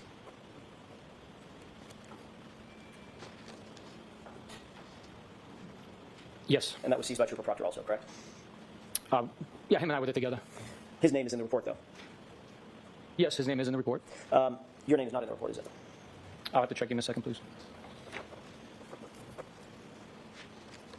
My initials are in the report. Turn to tab 9. Do you see a report by you I do. indicating early spring 2022? There was a CPD video requested by somebody, correct? Yes. Who did you indicate requested that CPD video? The case officer, Trooper Proctor. And you went and actually, in this instance, you actually went and got the video and delivered it to him, correct? At his request. Yes, as the case officer, I would. Yeah. Because as the case officer, he's entitled to ask for things, have them delivered, correct? Anybody's entitled to ask for things. Absolutely. We are pursuing justice. We're looking for any and all possible evidence. I'm sure you are. As the case officer, he's entitled I'm sure you are. to ask for things. Hi, Taxi. No infoville on Trooper Proctor's current activities. What if he becomes a YouTuber? He may be praying for trial. Hello, Taxi. How's it going? How are you doing today? It's a little late over there, isn't it? To be delivered to him. Yes, yes. Even by his supervisor. Yes, absolutely. If you wouldn't mind turning to tab 10, please. Do you recognize that report? I'm sorry, I was still turning.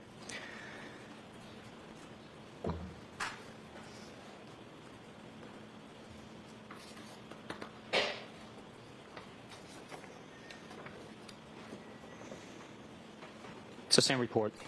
Same report, different paragraph, also talking about, or the different sentence, talking about a July 2023 CPD or Canton Police Department video that was also requested, correct? I'm sorry, can you repeat that question? Sure. That particular part of the report, where I'm directing your attention to July of 2023, there was a Canton Police Department video requested by someone, correct? Yes. Who was that requested by? Trooper Proctor. And who delivered it to Trooper Proctor? I did. Turn to tab 11, please.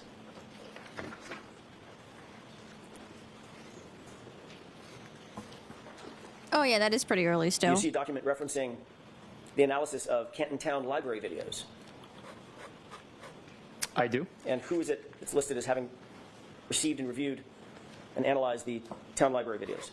Trooper Give me just one Proctor. second. I have to read the report.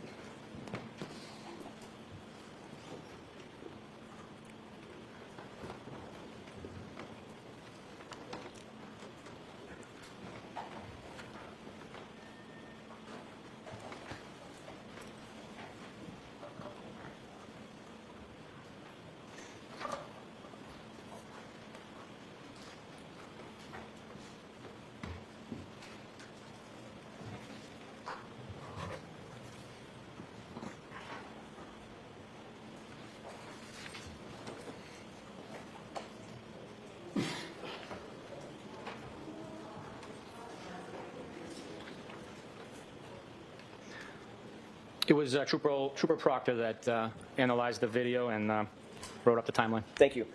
Sergeant, if you'll turn to tab 12. Do you recognize that as being a November 2023 report? Yes, it's report number 83. And who authored that report? This report is authored by Trooper Michael Proctor. Does that Well, we were having some cold weather over here, which I loved. It was like cold, gloomy, cloudy. We got some rain. Apparently, though, it's going to be 95 degrees this weekend, which I fucking hate. 95 converted to Celsius. I don't know what that is. Maybe like 30? 32, maybe? I don't know. I'm just making it up. that indicate, I'm not going to ask you to go later. through the entirety of the report, but if you scan that And report, hot. does that indicate certain items of evidence that Trooper Proctor claimed to have recovered on his own? Pieces of plastic, small black plastic, clear plastic, fragment of glass on February 11th, 2022. 3 pieces of clear plastic on February 11th, 2022. The weather's beautiful right now, though. Love it. Clear and red plastic pieces on February 18th, 2022. Is all that referenced in there? Those items are documented in this report as were collected, yes. And those are all documented as having been collected by Trooper Proctor himself, correct? Yes, yes, they were. And if you'll turn to tab 13. This is an evidence submission form, correct? I'm sorry, 13? Tab 13, yes, sir.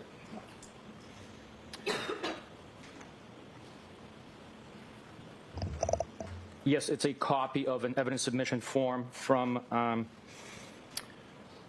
March 14th, 2022. And that indicates Oh, you're in Texas. My sister's in Texas. Oh my goodness. Yeah, I don't know how y'all do it in Texas over there, okay? It's too fucking hot. I don't know if you live closer to Houston, but we went to Houston. Oh my lord, it was so humid. If it's that humid, there's no point in doing your makeup or your hair at all. Or 95 Fahrenheit to Celsius. That is, oh, I was off. It's 35 degrees Celsius. 35 degrees Celsius. Oh, so hot, so hot. submission of certain items of physical evidence from Massachusetts State Police custody to the crime lab, correct? I would say so, based on this copy's information on there. Yes, I would say so. And who's the person who submitted the items that I'll ask you about? Yes, I It love is rain. Trooper Michael Proctor. And those items include clothing, is that right? It's like Stardew Valley, you know, when it rains, you don't need to water your garden and stuff like that. It's amazing. Mother Nature just does it for you. We don't have to go through them line by line, but generally, you see clothing items mentioned on there? The first line is a clothing item, yes. That includes a lot of what we saw today. Sergeant Buchanan, the shirt, the orange shirt, the sweatshirt, blue jeans, belt, correct?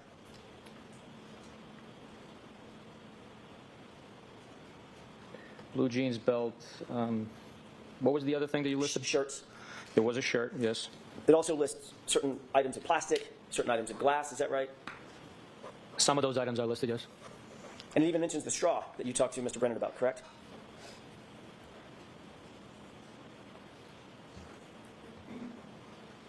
Thank God they left my ovaries with my hysterectomy because I'm not okay with early hot flashes. Oh man, hot flashes I heard are terrible. My coworker would get hot flashes and yeah, she would just be sweating up a storm. She had like this fan that she would just blast in the office. I got hooked on Wildflowers lately, like Stardew, but every character is voice acted. Oh, that sounds fun. Wildflowers. I've never heard of that before. Yes, the straw is mentioned and numbered. There's a game that's kind of like Stardew Valley, but it's called The Tavern or something like that, where you run your tavern with friends, and it looks really cool. And all of those items were submitted on March 14th, 2022, correct? That's what the form indicates, yes. And all of those items were submitted by Michael Proctor from his custody and control to the crime lab, correct? That's who signed the form. So the things that, according to the form at least, and your experience with forms of this nature, it was Michael Proctor who possessed and controlled those items before they were turned over to the to the crime lab, correct? That would be accurate, yes. So he would have maintained all of it, is that right? At least at some point? They would have been in his I'm not drunk when my keyboard is. Well, at least you didn't blame the cat this time. Some people, when they have like typos and stuff on the keyboard, it's like blame the cat. I would blame Shiro, but he's too short to reach up here. His custody as he's transporting them for processing at the lab. And then after he maintained control of it, eventually he turned it over and submitted those items, correct? If the form is accurate, then yes, that's absolutely right. So we've just gone through a few things. What you and I have just gone through is not nearly everything that Michael Proctor was involved with in terms of this investigation, correct? We didn't talk about witness interviews, right? We did not talk about witness interviews, no. So there's a lot more that Michael Proctor on a day-to-day basis as the case officer was involved in addition to what you and I just talked about, correct? Yes, there was many more things he was involved in. As I mentioned, that was just report 83. There's 100+ reports in this case that were written. There's a lot of evidence that was collected and processed. So he had a part in the investigation as the case officer managing the tasks. But there's a lot of people involved in this investigation. So he touched or authored or reviewed or controlled at least every bit of what you and I have talked about this morning, all these items that we just talked about, correct? He is referenced or is his name appears on most of these documents, yes, if not all. Of the ones that we just went through, he's not just referenced, he's the author of every single one of them, correct? No. Nicholas Garino wrote some of these reports. Sorry, the author of the search warrant. I asked you to look at Nicholas Garino's report to reference the search warrant that Nicholas Garino referenced in his report, and Michael Proctor was the author of that search warrant, correct? Again, I hate to do this to you, but Oh, I don't think you do. some of these search warrants could not be authenticated. I don't know what these documents were. I didn't read them, so I can't tell you that he was the author. Like what you presented, I can't speak to. You just made my point. Even as the supervisor, you don't know everything that Michael Proctor was doing, do you? No, it's impossible to know everything somebody was doing. Got it. Especially the case officer on this case, as busy as he was, right? I'm sorry? Especially the case officer on this case, as busy as he was, Michael Proctor, right? He was keeping us and his supervisors abreast of what was happening, the next step, the search warrants he was writing, the evidence that was being collected, the interviews that are being conducted, court dates and motions and stuff like that. So he would do the work and then keep you, the word you just used, keep you abreast of that work. Right, unless I was involved with the investigation myself. We did a ton of interviews together, as I authored some of these reports as well. I said there was 100+ reports. Sir, you were notified on January 29th, 2022, that a Boston police officer was found gravely injured in front of 34 Fairview in the lawn, in the yard, correct? No, that is not correct. What were you notified of? When the notification came in, it was that there was a male party found in the snowbank. At some point, you learned that male party was John O'Keefe, a police officer, correct? At some point, we did learn that he was a Boston police officer. Matter of fact, you learned that morning. May not have been the first notification, but certainly early that morning, you knew that John O'Keefe was a Boston police officer. At some point, we learned. I don't remember exactly when, if it was morning, just after 12. I don't know when, but we did learn that he was a Boston police officer. And I'm not asking about what Proctor learned, but what you learned. You learned that he was a Boston police officer, correct? At some point, I learned that he was a Boston police officer, yes. And on January 29th, did you ever respond to 34 Fairview Road at any time? On January 29th, 2022, at no point in time did I or Michael Proctor, who was with me the whole time, ever respond to 34 Fairview Road. So the answer to my question, very simply, is no, right? That's correct.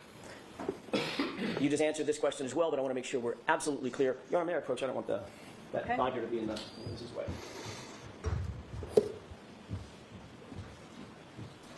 At no point on January 29th, 2022, did Michael Proctor respond to 34 Fairview either, did he? No, he did not. You already indicated and you described in some detail that Massachusetts State Police took over the investigation from Canton Police Department around 8 or 9 a.m., correct? You're following certain protocols. Yes, at some point in the morning, once it was determined that Mr. O'Keefe was gravely injured and was being transported to the hospital with no signs of life, and we were advised that he had an estimated 10% survival rate, we engaged our services and responded to Canton Police to begin the investigation. So the answer to that question is yes, correct? It's like slightly sped up. Yes. you'll often work with a local police agency, even though a police department, even though Massachusetts State Police may have statutory jurisdiction over the case because it's a homicide, right? Yes, part of our mission is to aid and assist local police departments when they request it. In this specific situation, as I stated earlier, the DA's office has exclusive jurisdiction over death investigations, and our office has that responsibility of investigating those cases. But we work very well with local departments. So the answer to that question is yes, correct? Yes. If you can answer my question yes or no, this will go a lot faster. In this case, even though you oftentimes work with local law enforcement agencies, it was determined that you would not continue working with Canton PD because of a conflict or the perception of a potential conflict of interest, correct? To alleviate any perception, not that one existed, the Canton Police Department recused themselves from being involved in the interview portion of the investigation. And that's in no small part because the lawn on which Mr. O'Keefe was found belongs to to Brian Albert and Michael Albert? Who's Michael Albert? Kevin Albert, Brian Albert's brother, worked as a detective at Canton Police Department, correct? That was my understanding why they chose to take those steps. Your first documented action in this case was to call the medical examiner's office. First documented action. Not the first thing you did, but the first thing that you documented that you did was to call the medical examiner's office at about 10:41 a.m., correct? In what respect are you saying first documented action? There's a report where we can look at the earliest thing that you did, and it's actually written down and documented. You know what I mean by documented? Written on a piece of paper. In that respect of documentation, I would have to look into it. I believe there was something probably before that, since there was a documentation of us getting notified of the incident. At 10:41, let me just ask it a little bit more straightforward if I can, just to get to the point. At 10:41 a.m., you called the medical examiner's office to inform them that Mr. O'Keefe, quote, was struck in the face with a cocktail glass, or at least appeared to be, correct? That is in part what I advised the medical examiner's office, where they are responsible for the medical portion of... Objection, Your Honor. May we approach briefly? Okay. Did they take their afternoon break yet? Not yet. What? No afternoon break. We got fan time. Well, I actually don't have any water in my desk. I don't know where my water went. Let me get up really quick and get some water. You guys have fun staring at the fan, okay? Don't get too dizzy now.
You're a fan of the fan? Yes, hit the thumbs up button, please. Thank you so much if you enjoy. I couldn't find my water bottle, so I grabbed another cup. Hopefully it's not days old. Looks like it might be okay.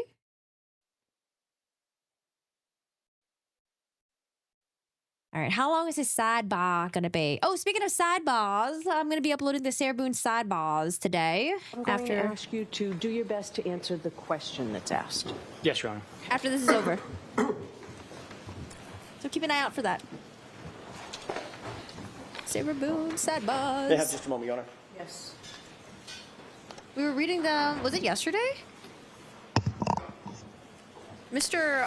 Owens was getting Did you increasingly contact unhinged towards the end of the trial. Poor guy. the medical examiner's office in the morning of January 29th, 2022? No, it wasn't a red Solo cup, thank goodness. You know, in college, we used to reuse the red Solo cups and then wash them afterwards after beer pong, just so we can like save a little bit of money. And I guess, you know, it's kind of like environmentally conscientious as well, right? Yes. And did you state to them Environmentally that there was a conscious? possibility that the decedent, John O'Keefe, was struck in the face with a cocktail glass? I don't recall my words exactly, but that sounds accurate to what I might have said.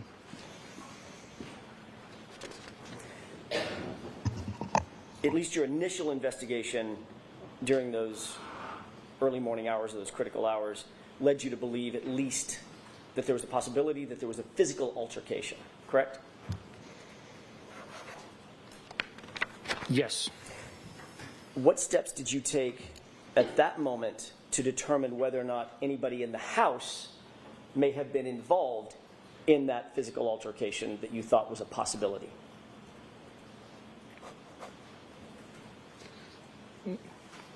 That's a compound question. I have to answer it separately. Answer it however you want to. It's an open-ended question, which is unlike me. What steps did you take to, at that moment, to determine whether or not anybody in the house could have been involved in that possible physical altercation that you just described? We interviewed the homeowner and two witnesses that were in that house. You never went into the house, did you? On January 29th, at least.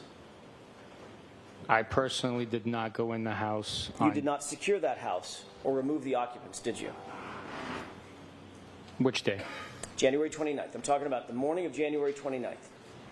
I did not know. You did not secure the yard as a crime scene, correct? That's correct. You didn't conduct any search of that house. No, I did not. You didn't take any photographs of the interior of that house. I did not. You didn't ask a forensic criminalist to join you and process the house, correct? That is correct. You didn't set up a crime scene log to determine who is coming in and going out of the potential crime scene. I did not.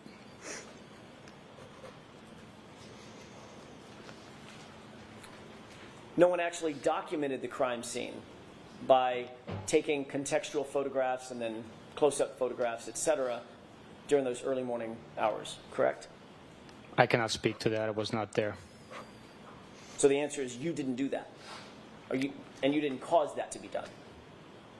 I did not do that. Crime Scene Services section, what is that? It's a unit, specialized unit on the state police.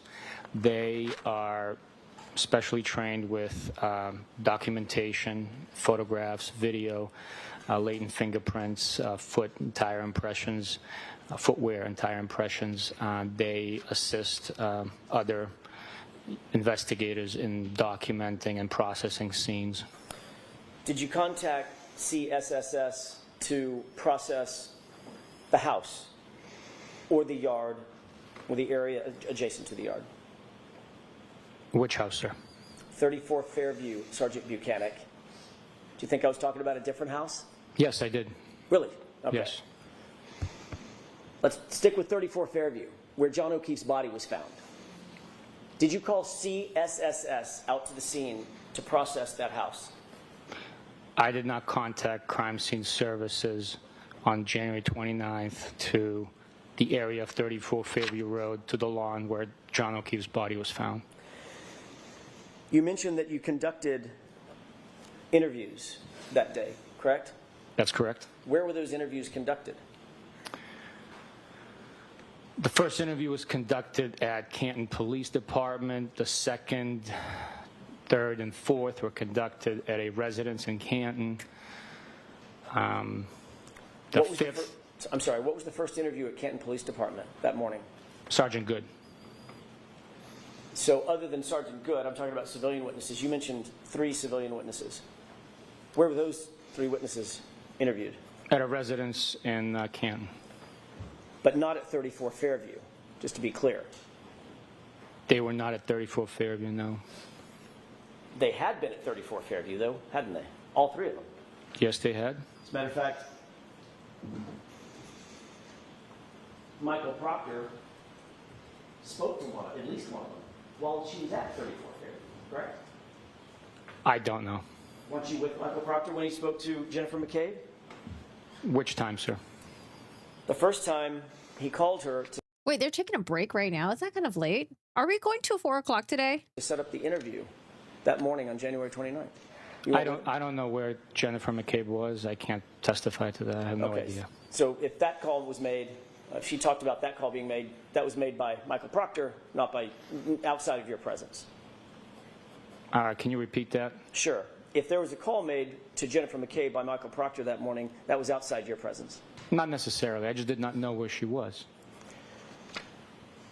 So the only 3 people you interviewed were Jennifer McCabe, Matt McCabe, and Brian Albert, correct? Not correct. Who else? The defendant. Other than Miss Reed, and before you got to Miss Reed, because you didn't get to Miss Reed till 3:34, correct? In the afternoon. In the afternoon. I don't know exactly what time we began the conversation. I'm talking about in the morning when you were trying to figure out what was going on. You interviewed 3 people, Yes, we did. 3 civilians. At one point, we interviewed 3 civilians, the homeowner at 34 Fairview Road, and 2 witnesses that were with... The chick from yesterday, anyone else think she gets paid by the word? Holy moly, she can talk. Oh, the cell phone history expert person. I don't know. I think it's just a common thing with experts where they just want to make sure that their words aren't misrepresented, and they just want to make sure like they blurb out everything, and sometimes it's unnecessary, or sometimes they feel like if it's being misrepresented, they just want to make sure that, the answer is completed. But I don't think it's really uncommon for experts to just be yappers. Remember the meteorologist guy? He wanted to fill us in on everything. And the person did the blood serum thing, wanted to fill us in on everything. Mr. Virginia would say she's a talker. Should we practice our Boston accents? O'Keefe and the defendant the night prior, and then one of the witnesses that was with the defendant when Mr. O'Keefe was discovered. And these are individuals that you made the assessment had either been with or shortly been with at the time or shortly before he was last seen alive, correct? Based on the information that we had at that time, one of the individuals was with him right before he was seen alive, and the other 2... Before he was last seen alive. One of the individuals was with him right before he was last seen alive, and 2 of the individuals saw the defendant and Mr. O'Keefe together. And those same 2 individuals were also with Mr. O'Keefe just minutes before he was last seen alive. The waterfall, correct? All 3 of the individuals were with Mr. O'Keefe and the defendant at Waterfall, yes. And all 3 of the individuals were also at 34 Fairview when Mr. O'Keefe arrived. You had that information, didn't you? We did not have information of Mr. O'Keefe arriving at the house. He was dropped off on the lawn. And all 3 people, all 3, were either named McCabe or Albert. Those are the 3 people that you had information from, correct? Which information? We had information for a lot of different sources at that point in time.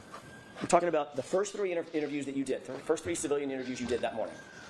Still on the same thing. You mentioned talking to 3 people at a residence in Canton. Brian Albert, Jim McCabe, Matt McCabe. All 3 were at 34 Fairview when they indicated John O'Keefe arrived in an SUV. They all told you that, right? They were inside the home when the defendant and Mr. O'Keefe arrived in the SUV. These are the very people that would have a motive to lie if they were somehow involved, right? Can you answer that, Sergeant? No, Your Honor. You're a professional investigator, correct? That's correct. Homicide investigator, right? That's correct. Many years of experience, right? Say yes? I don't know what many means to you, Of but course not. Let me, how many years of experience do you have? in homicide, Correct. 10 next week. Okay. Does that sound like many? I didn't answer the first time because I don't know what you would think many is. Right. Suspects ever lie to you? Yes, Suspects lie to you all the time, don't they? all the time is not accurate. They lie about certain things to create an alibi for themselves and state contradicting facts or fabricated stories. And if someone all the has, time would mean that they're constantly lying about everything. do you understand the colloquialism all the time? I Suspects. do not know the term colloquialism. Okay, let's try it a different way. If these three individuals were involved in the death of John O'Keefe, or knew others who were involved in the death of John O'Keefe, who they were close to, they would have a motive to lie about that, correct? Objection. But you took these three individuals just at their word, based on those first three interviews, correct? No, not correct. You didn't go in the house. You didn't search the house. We've already talked about that, right? I did not go into 34 Fairview. No, I did not. You didn't ask them to come with you down to the station, correct? That's correct. The three individuals were Jen McCabe, Matt McCabe, and Carrie Roberts, right? I did not ask them to come to the station. As a matter of fact, when you went to interview Jennifer McCabe at her home, Brian Albert happened to be there, correct? He was there, and I was able to conduct the interview at the house with Brian Albert, yes. Did you find that odd? Absolutely not. Totally normal for you to conduct a formal interview in a homicide case and have an extra person show up at the house just to be there? Absolutely. Cooperating witnesses always try and be assisting, so cooperating witnesses would assist us. You used the word always. You didn't know what all the time means. But they always try to be assistant. Well, they're cooperating. It's in the nature. They always try to help you out. Okay, maybe I misspoke. They are cooperating witnesses, so always is such a finite, definitive statement. I apologize for using it. And if an investigator were keeping an open mind, right, open to all possibilities at the beginning of the investigation, someone that you now are calling a cooperating witness might well be a suspect who's lying, correct? Yes, yes. That's a possibility. That is a possibility, yes.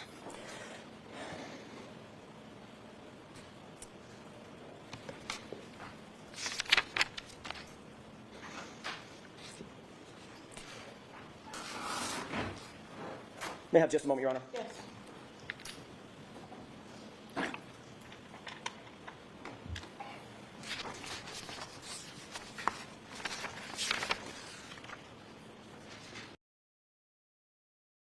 Find evidence. The gray, Wait a second. Who is that?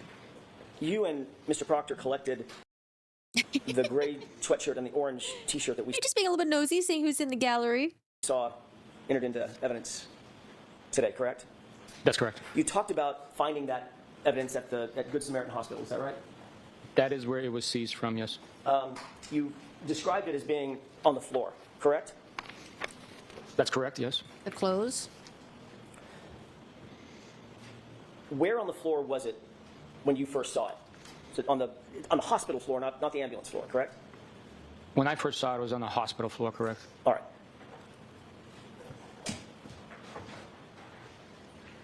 May I approach? Yes.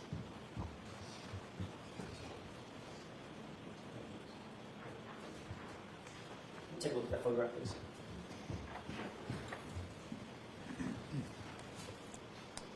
Yes. Do you recognize that, sir? Yes, I do. How do you recognize it?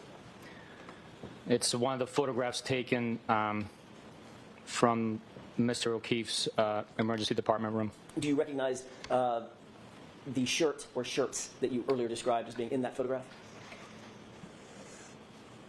There is an orange shirt depicted on the floor to the left side, yes. Your Honor, I'd ask that be marked and entered in evidence. No objection. Okay. Well, that's being marked. Let me approach it very briefly. Approaching the jury. Fan of the only fan. Your Honor, with permission, may I publish? Yes. Sergeant Buchanan, this is Exhibit 110. You just mentioned seeing an orange shirt. Do you have a laser pointer with you? If you don't, I can grab you one. I do. Can you point for the jurors where you were describing the orange? Just pick whichever TV you want to use.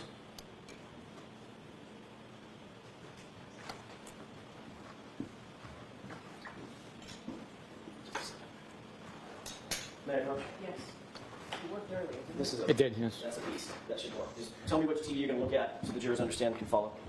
I'll do the one to my right so the jurors can see. There is something orange right there on the floor. Does that appear to be on top of something darker?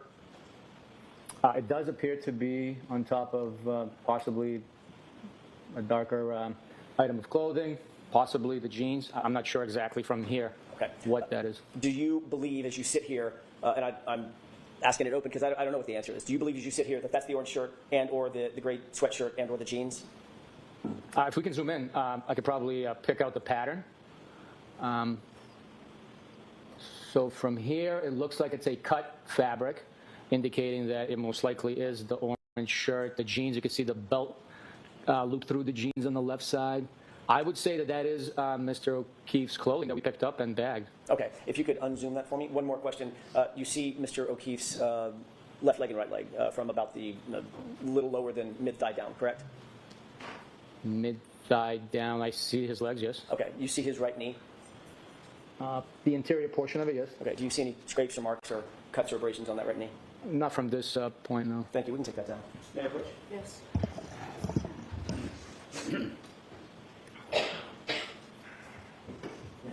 Oh, the laser point? Which one? I think it's this one. They're both the same.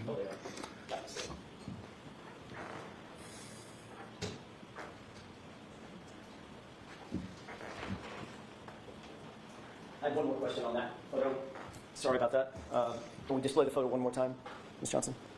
Who's Charlotte Dobre again? He's like another YouTuber? Yeah, what's her name again? Who's the one that fucked up his name and now he's forever known as Bukake? Fucking idiot. Was it Nicole Albert? We don't need to turn the lights off.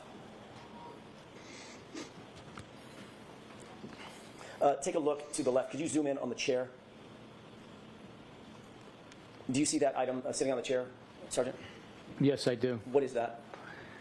That is either mine or Michael Proctor's notepad binder. Thank you. We can take that down. Charlotte's a YouTuber. Okay, I was like, I feel like I've heard that name before. Sounds familiar. Concerning the two shirts that you earlier testified to as being sopping wet, did you bag those shirts? Well, did you bag those shirts, or did Michael Proctor bag those shirts? We bagged them together. If my memory is not failing me, I believe he picked it up and I held the bag open. But I could be wrong. Maybe I picked it up and he held the bag open. That's fine. The two of you together, about them in a bag. Yes. Was it a paper bag or a plastic bag? It was a large paper bag, the size of like a lawn leaf bag you would get for disposing your yard waste. Okay. Is it specifically an evidence bag, or was it something that y'all came up with on the spot? It's a bag that was provided by Crime Scene Services. Okay. So it's an official law enforcement type bag. What, a grocery bag? It was not a grocery bag. It was a large bag. Okay, understood. Did both shirts go in the same bag? All the clothing items that were in the pile went into the same bag. Does that include the jeans and belt and boxer shorts? Yes. Yes. Okay. You went from Good Samaritan, straight to Dighton, correct? Yes. And you are the one that put the bag in your the super cab of your pickup truck? Yes. And then from Dighton, you went over to Canton PD, is that right? Yes, we did. And then from Canton PD, ultimately, before the night was out, you ended up back at the Norfolk DA's office, which is where you and Michael Proctor officed at the time, correct? Yes. When exactly, if you recall, did you lay out the clothing? You indicated it was sopping wet, you laid it out on a butcher paper. When was that? It was during the evening hours once we arrived to the Canton office. It was about 10 p.m., I'm guessing? No, it was before that. It was before 10? Yes. Yeah, just a moment. Yes.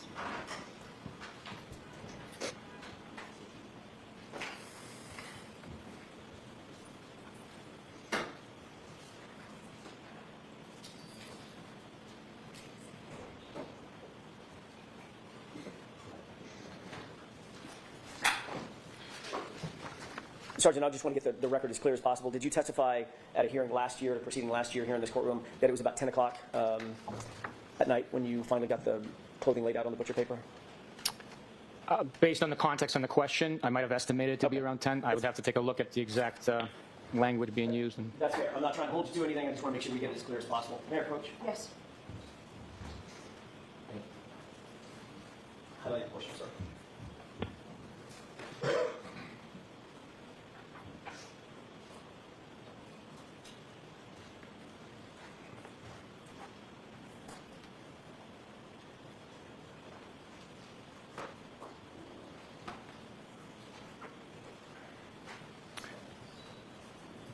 May I approach, Your Honor? Yes.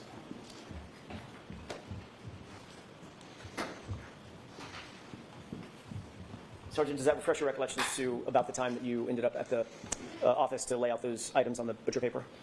that refreshes my memory to my testimony prior. And that was about your prior testimony. It was about 10 p.m. Well, it's so weird to watch it at like a slower speed because I'm so used to speeding this up. I feel like this is taking forever.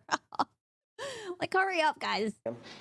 When asked about what time the items were laid out, I indicated previously it was 10 o'clock, approximately. I feel like Jackson has been more chill in cross-examination. It's when he does the recross where, like, fireworks be happening.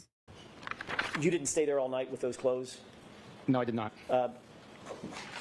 You left the clothes with Michael Proctor, did you not?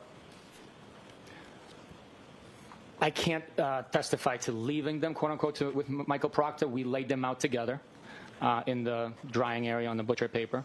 And then at some point, I secured from the office. I don't have a memory if he left with me or if he remained to do additional tasks in the office to, you know, You whatever he had to indicated do. that those clothes stayed in that room starting on January 29th, 2022, so that they could dry, correct? That's correct, sir. Ultimately, they were bagged after they were dried, correct? At some point they were, yes. Who had access to that room where they were laid out on butcher paper in those intervening, those subsequent days? Anyone that had access to the office with a proper key card authorization would have access to that I think it was Nicole. And area. of course, that includes you as a supervisor, correct? It does. It also includes Michael Proctor. It does. And those items were bagged on February 4th. Is that right? I don't have a specific memory, but if you can show me a document suggesting that and supporting that statement, I will definitely look at it.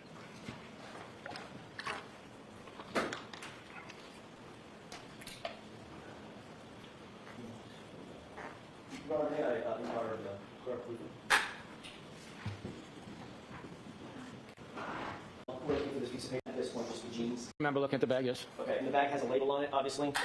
It's generated when items are bagged. It has multiple labels, yes. Okay. Did you see the label today that it indicated it was bagged on February 4th? I didn't pay attention to it, no. May I approach, Your Honor? Yes.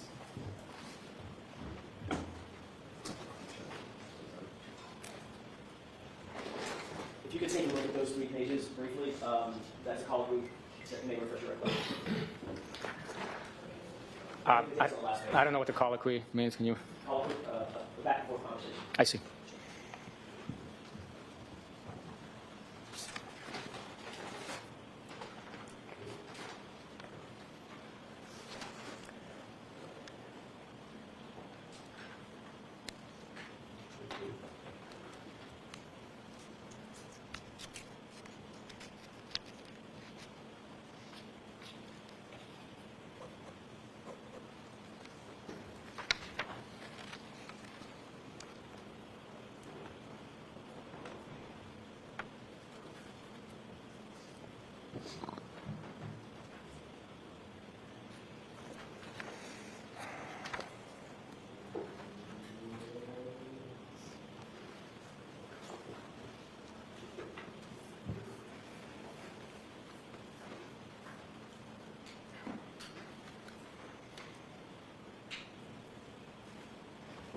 You think court's gonna go to 2 o'clock today?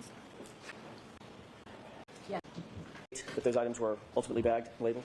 Yes, based on the tag on the bag, when I previously looked at it, it appears that the tag was printed on 2/4/22. And that would be consistent with the time that the items are actually placed in the bag?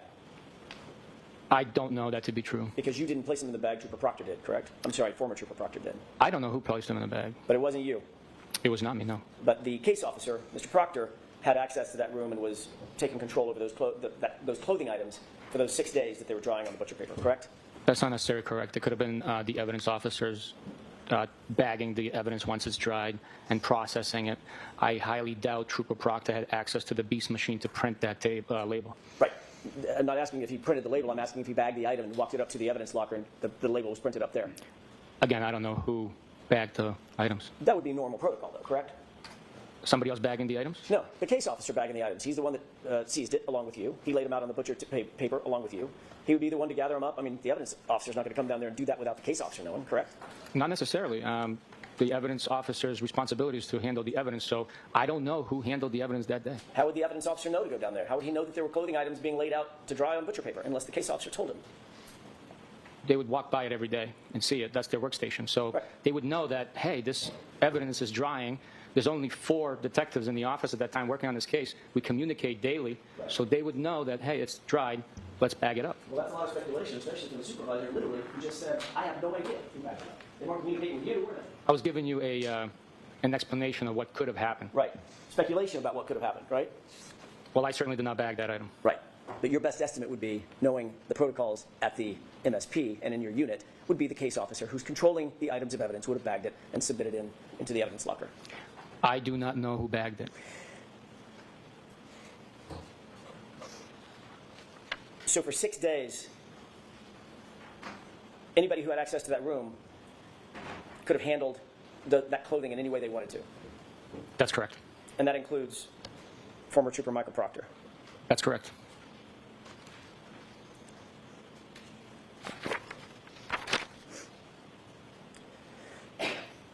Do you have any kind of log to document what was happening or who was handling those items of clothing during that 6-day period before it was bagged into evidence?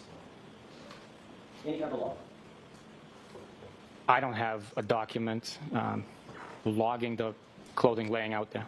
It was documented in reports and processing, I believe. But Have you ever seen a log? I'm not talking about a report after the fact. I'm talking about a log, a real-time log, indicating who may have come in and handled or touched or manipulated those clothes in that 6-day span of time before the fact. I have never seen a log like that, no. The fact is, we don't have a single document establishing the chain of custody for those items between January 29th and February 4th. That's correct, isn't it? That is absolutely not correct. Where's the log or the document logging what happened to it? We seized the clothing. It was in our possession. It was transferred for processing. Sergeant, I'm asking you about a log, a written piece. It's got writing on it that logs the item between January 29th and February 4th. That doesn't exist, does it? We did not create a log to document the documentation, Thank so it'd be redundant, really. You indicated on direct examination that you personally participated in 2 searches at 34 Fairview, one on February 4th, one on February 10th. Is that right? That is not right. What did I get wrong? I was also there on the 3rd, 4th, and 10th. Who did you go with on the 3rd? That was Trooper DeChico, Michael Proctor, and I conducting the first excavation. And about what time was that? It was during the morning hours. I think earlier I said it was somewhere between 8:30, 9:30. I could have been half an hour later. I'm not exactly positive on the exact time we began the excavation. And the other 2 searches were the next day, February 4th, and then February 10th. The next time I was at Fairview Road and involved in a collection of evidence was on the 4th, when Canton PD documented the one piece, and I collected, and then the 10th. Okay.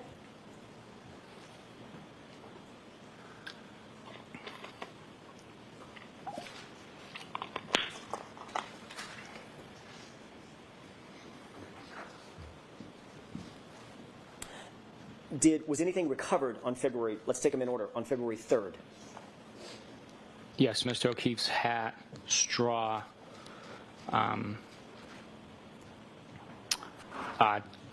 I believe, red and clear plastic taillight pieces. There was, those are the items that were recovered amongst That's on the third. Okay, what about the fourth? The fourth was the red taillight piece that we displayed, I believe, that Canton PD notified me of when I was already en route there. When you say Canton PD, who was it that notified you, if you remember? There was, at the scene, there was Chief Berkowitz, a couple of detectives. Sergeant Lank, does that sound right? I do not know. I can't say yes or no. I don't recall specifically. It was raining hard, so I grabbed the item and left. Okay. Did you write a report? I'm going to combine these into all 3 dates together. Did you write any report? Actually, I won't do that. Let me ask them individually. Did you write any report about your search on the 3rd? Somebody authored a report. I'm not sure. I'm asking about you. I can't. There's over 100 reports. I'd have to take a look which report documents my activity that day. Do you remember, as you sit here, authoring a report about your conduct or your activity on February 4th, the next day? I don't have a memory of it, no. Do you have a memory of authoring a report yourself about your conduct on February 10th, or your activity on February 10th? I don't have a memory of it. It could have happened. I just don't have a memory. The reality, Sergeant, is that no report was written about any of these searches until November 4th, 2023. Correct? That could be possible, yes. So literally the documentation of these 3 searches about which you've testified today, the documentation did not exist until, what is that math, 17, 18 months later?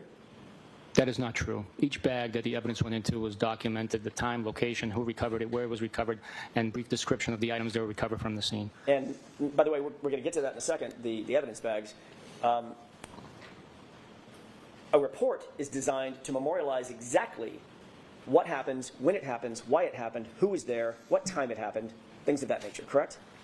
That is one of the purposes, or some of the purposes behind the report, absolutely, yes. And the report in this case that documented these 3 searches involving you, Trooper Proctor, I think Trooper DeChico, even Canton PD officers, there was no memorialization in a report until nearly 18 months later. Is that right? It's possible, yeah. We write reports at different times, yeah. I want to ask you about this February 4th visit to the crime scene.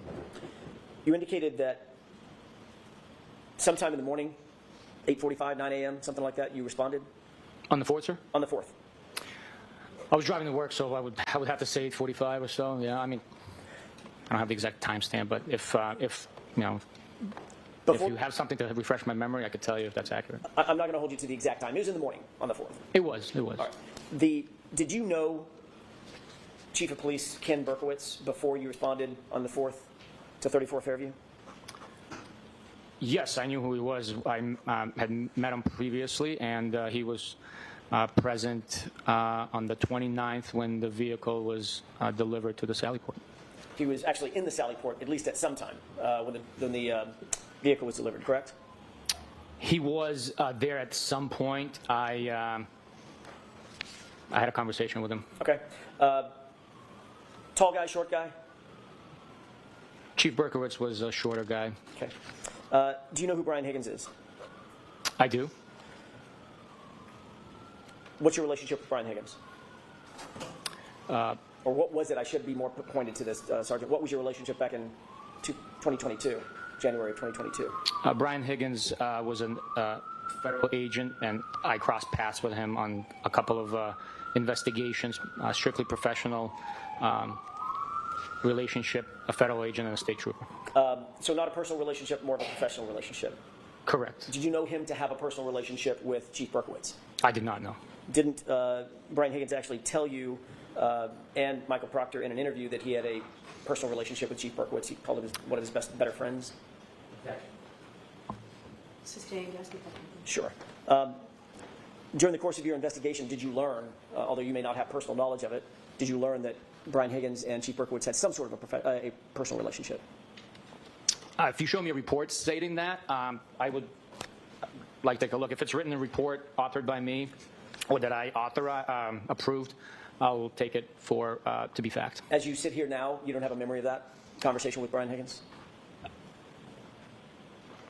Do I have a memory of having a conversation with him No, and him sharing that information with me? That's it. I don't have a memory of him sharing that information, but if you have a report that was authored by me or Michael Proctor or any trooper in our office that says that, I will take it as gospel and testify to it. Okay. Well, I don't want to take up the time to look for it. We'll put our hands on that. But in the meantime, let me ask you a few other questions.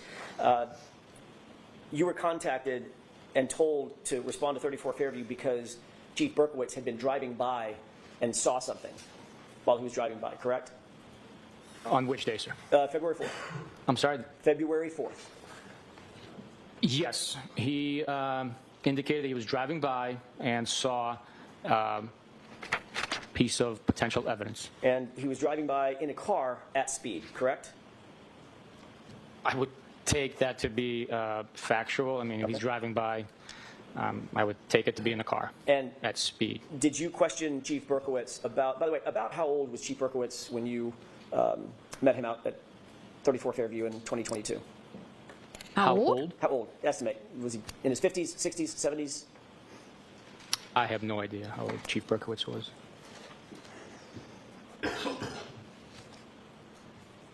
He indicated to you that he was driving by and saw a small piece of red taillight from his car. Is that right? Objection. He indicated to you that he was driving by and saw a red something from his car, correct? Objection. Did you question Chief Berkowitz, after you learned this information about him driving by, did you question Chief Berkowitz about how he could possibly see a piece of red plastic from his car? No. Did you question Chief Berkowitz about why he was driving by 34 Fairview in the first place? No.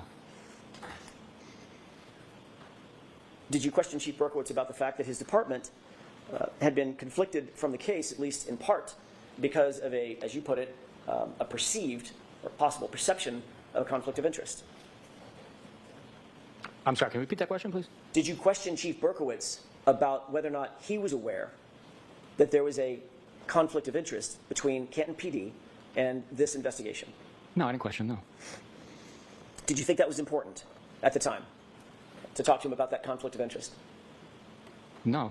Because just days earlier, the Sergeant, the Canton Police Department had in fact recused itself from interviews because of potential conflict of interest, right? To prevent any perceived conflict of interest, they recused themselves from being involved in interviews. Right.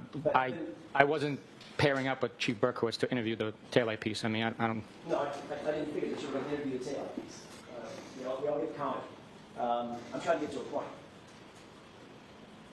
3 or 4 days after, 5 days after, 6 days after, Canton PD recuses itself from these parts of the investigation because of a perceived conflict of interest. The brother of the homeowner, being a detective, the chief of that department drives by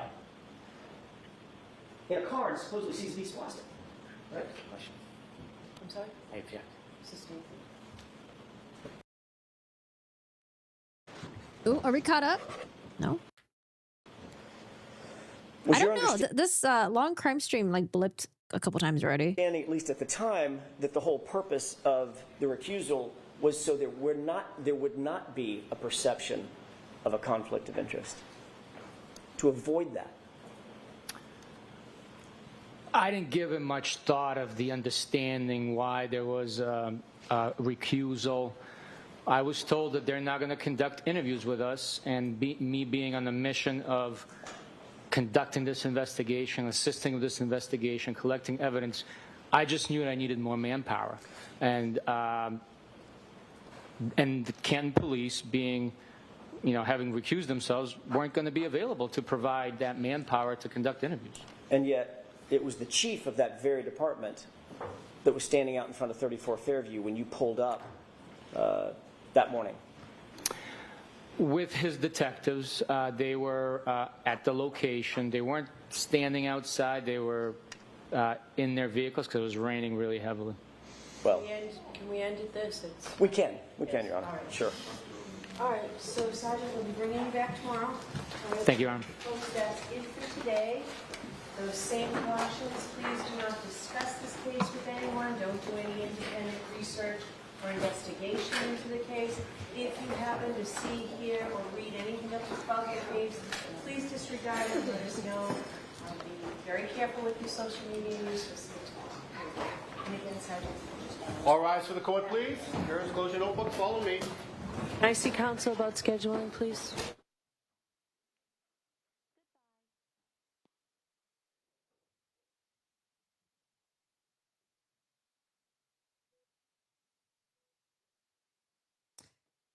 All right, guys. 4 o'clock. I think that's it, right? Do we get to hear anything else? Nope. Okay, well, today was kind of a boring day of testimony. I think Cross is going a little bit slow. But then again, I'm not really used to watching this in real-time speed. Usually I have it sped up, so it's like we usually jump topics to topics a lot quicker. But earlier they went over... Let's see. He got on the stand in direct testimony. He observed John's injuries at the hospital. At that point, John was already deceased. He went over to Karen Reed's parents' house to get a statement from her. And then they took their morning break. And then afterwards, he pulled out some of the evidence for the jury, like John's sneakers, John's shirt, his sweatshirt. And then he started talking about the taillight pieces, pulling them out of the evidence bags, and then where he found them on the lawn. I wish the pictures on the lawn were a little bit better because you kind of just see like zoomed in pictures and then even more zoomed in pictures. I wish they were a little bit more zoomed out so you could see like in reference to the flagpole and the fire hydrant where you could really see the location of some of these items. But I mean, he described them. I just wish there was more zoomed out picture of it. Then they went into the Proctor text messages. Proctor, you know, in his very unprofessional text messages about Karen Reed and Karen Reed's attorney at the time, David Yannetti.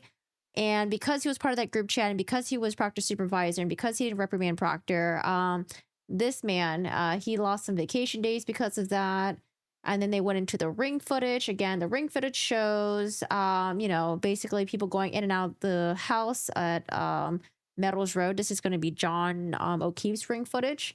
Now, what's missing from the ring footage, we don't have footage of Karen Reed arriving back at the house after dropping John off at 34 Fairview. And then we don't have footage of the three women leaving Meadows Drive. This is when Carrie Reed and I think Jen McCabe, did Jen McCabe testify to this? I know Carrie Reed did. I don't remember Jen McCabe. About Karen Reed, you know, putting out the taillight to them and then maybe like pulling out a piece or something.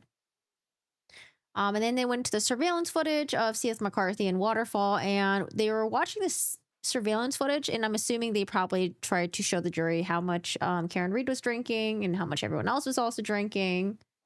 The interesting part is that in direct examination, they ended with the ring video being sent to Aperture.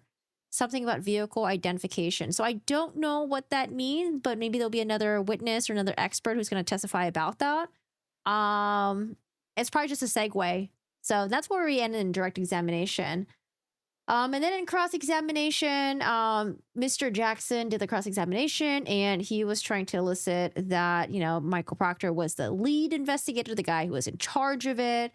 The witness was being a little bit kind of like, you know, not really going along with Jackson's questioning. He was saying that Proctor was a case agent and he didn't have any like extra, like he didn't have any more, I guess like more, what's the word that I'm looking for? Because he was lead investigator, it didn't mean that he had more power over the other people, I guess, maybe. And then Jackson went through a bunch of maybe like subpoenas and affidavits. And again, the guy said that like they weren't signed. He wasn't really sure if those were all by Proctor. It seems like Jackson was trying to say these are mostly by Proctor. And then there was like Nicholas Guarino as well. I think trying to get to the point that, you know, Proctor was like the lead investigator and he was doing some of these things without this guy's supervision. Initially, this guy thought that John was hit in the face with a cocktail glass and, you know, they were investigating it. Jackson got into the questioning of how would you rule out that it wasn't a fight? Did you interview the homeowner? And they're like, yeah, we did interview the owner. But did you secure the yard? Did you conduct a search of the house? Did you do a crime scene log? And no. I mean, based off of, you know, them initially responding to scene thinking that John O'Keefe was just outside in the snow. not thinking that he was struck by a vehicle. And then once he was declared dead, and then they got the statement from Jen McCabe, I hit him, I hit him, I hit him. Their natural course of action would be to go to Karen Reed's house and then, secure the vehicle if he was hit. And then them, if you believe them, noticing that there was a broken tail light. I mean, it would make sense that their next course of action would be to go back to the scene where John's body was found.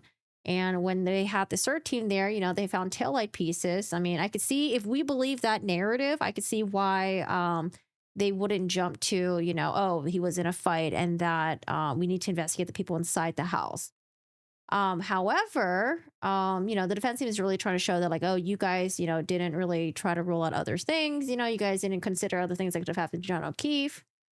And then what else I was going to say? Oh, end of the court day. Oh, it's already paused.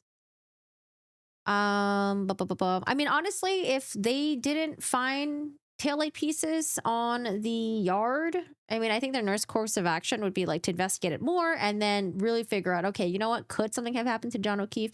And then maybe then, if they didn't find any taillight pieces or if Karen Reed's car wasn't damaged, then they would start to investigate, maybe there's more to the story. Maybe he did go inside the house. Maybe the people were involved. And then there's something about a report, how the report, something about, was it evidence that was collected at the hospital? It wasn't memorialized until 18 months later or something. And then defense is getting into Brian Higgins. Again, Brian Higgins was there, was drinking with everyone else that night at 34 Fairview, and then also before at the Waterfall.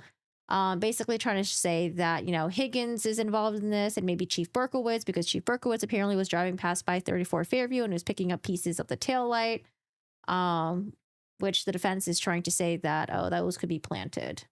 And that's where we ended with the cross-examination. So tomorrow they will continue with the cross-examination of Yuri Buchanek, who is part of the state police. And I don't know who else they're going to call, but a lot of us are wondering, are they going to call Michael Proctor? Is he going to be called to the stand? I mean, I'm already guessing that Trooper Paul Joseph is not going to be called because they already have their own. There's a new crash reconstructionist, I guess, like company that they hired. So looking forward to hearing from them to see what they say. And then who else? I don't know. And then are we going to hear from more of the law enforcement officers or not? And then what is the defense going to do? Or is the defense going to start calling them as well? All right, guys. Well, that's it for today. I mean, today was kind of just, chill, quiet. I appreciate you guys being here. Hope you guys have a good one. I'm going to start uploading the videos for the Sarah Boone sidebars. Part 1 is going to be out today, and then part 2, I'll have it come out tonight. And then part 3, maybe tomorrow. Yeah, I was listening to Law and Crime. They were talking about whether or not Proctor would be called, and then it got cut off. Because they said that the defense can call Proctor, but they're not too sure how they're gonna be able to call Proctor, and then it cut off, and I was like, oh, okay. So we'll see, we'll see what happens. But yeah, other than that, I told you, man, I felt like things were gonna get maybe a little bit shaky when law enforcement started testifying, but they are more buttoned up this time than they were last year. But I would say Yuri Buchanek, not really the most enthused person testifying on the stand. But yeah, I like you guys, thank you so much for being here. I appreciate y'all hanging out, doing your thing, having me in the background. But yeah, keep an eye out on the Sarah Boone sidebars. And then also, I do want to I'm trying to figure out which one should be streams and which one should I just do videos. But we definitely have some updates with Koberger, Adelson, and then I do want to go back and read some of the new, well, they're not new, but they're like court documents that were uploaded like half a year ago for the Lexi Treviso case.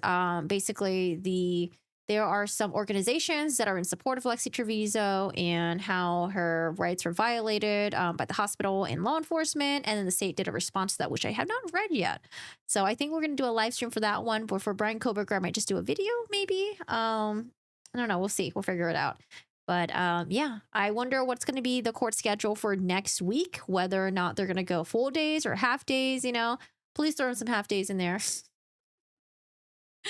All right, guys. Well, thank you so much for hanging out. I hope y'all have a good one, and you guys take care. I will see you guys later, and thank you for everything. Hit the thumbs up if you guys enjoyed, and I'll see you guys later. Bye.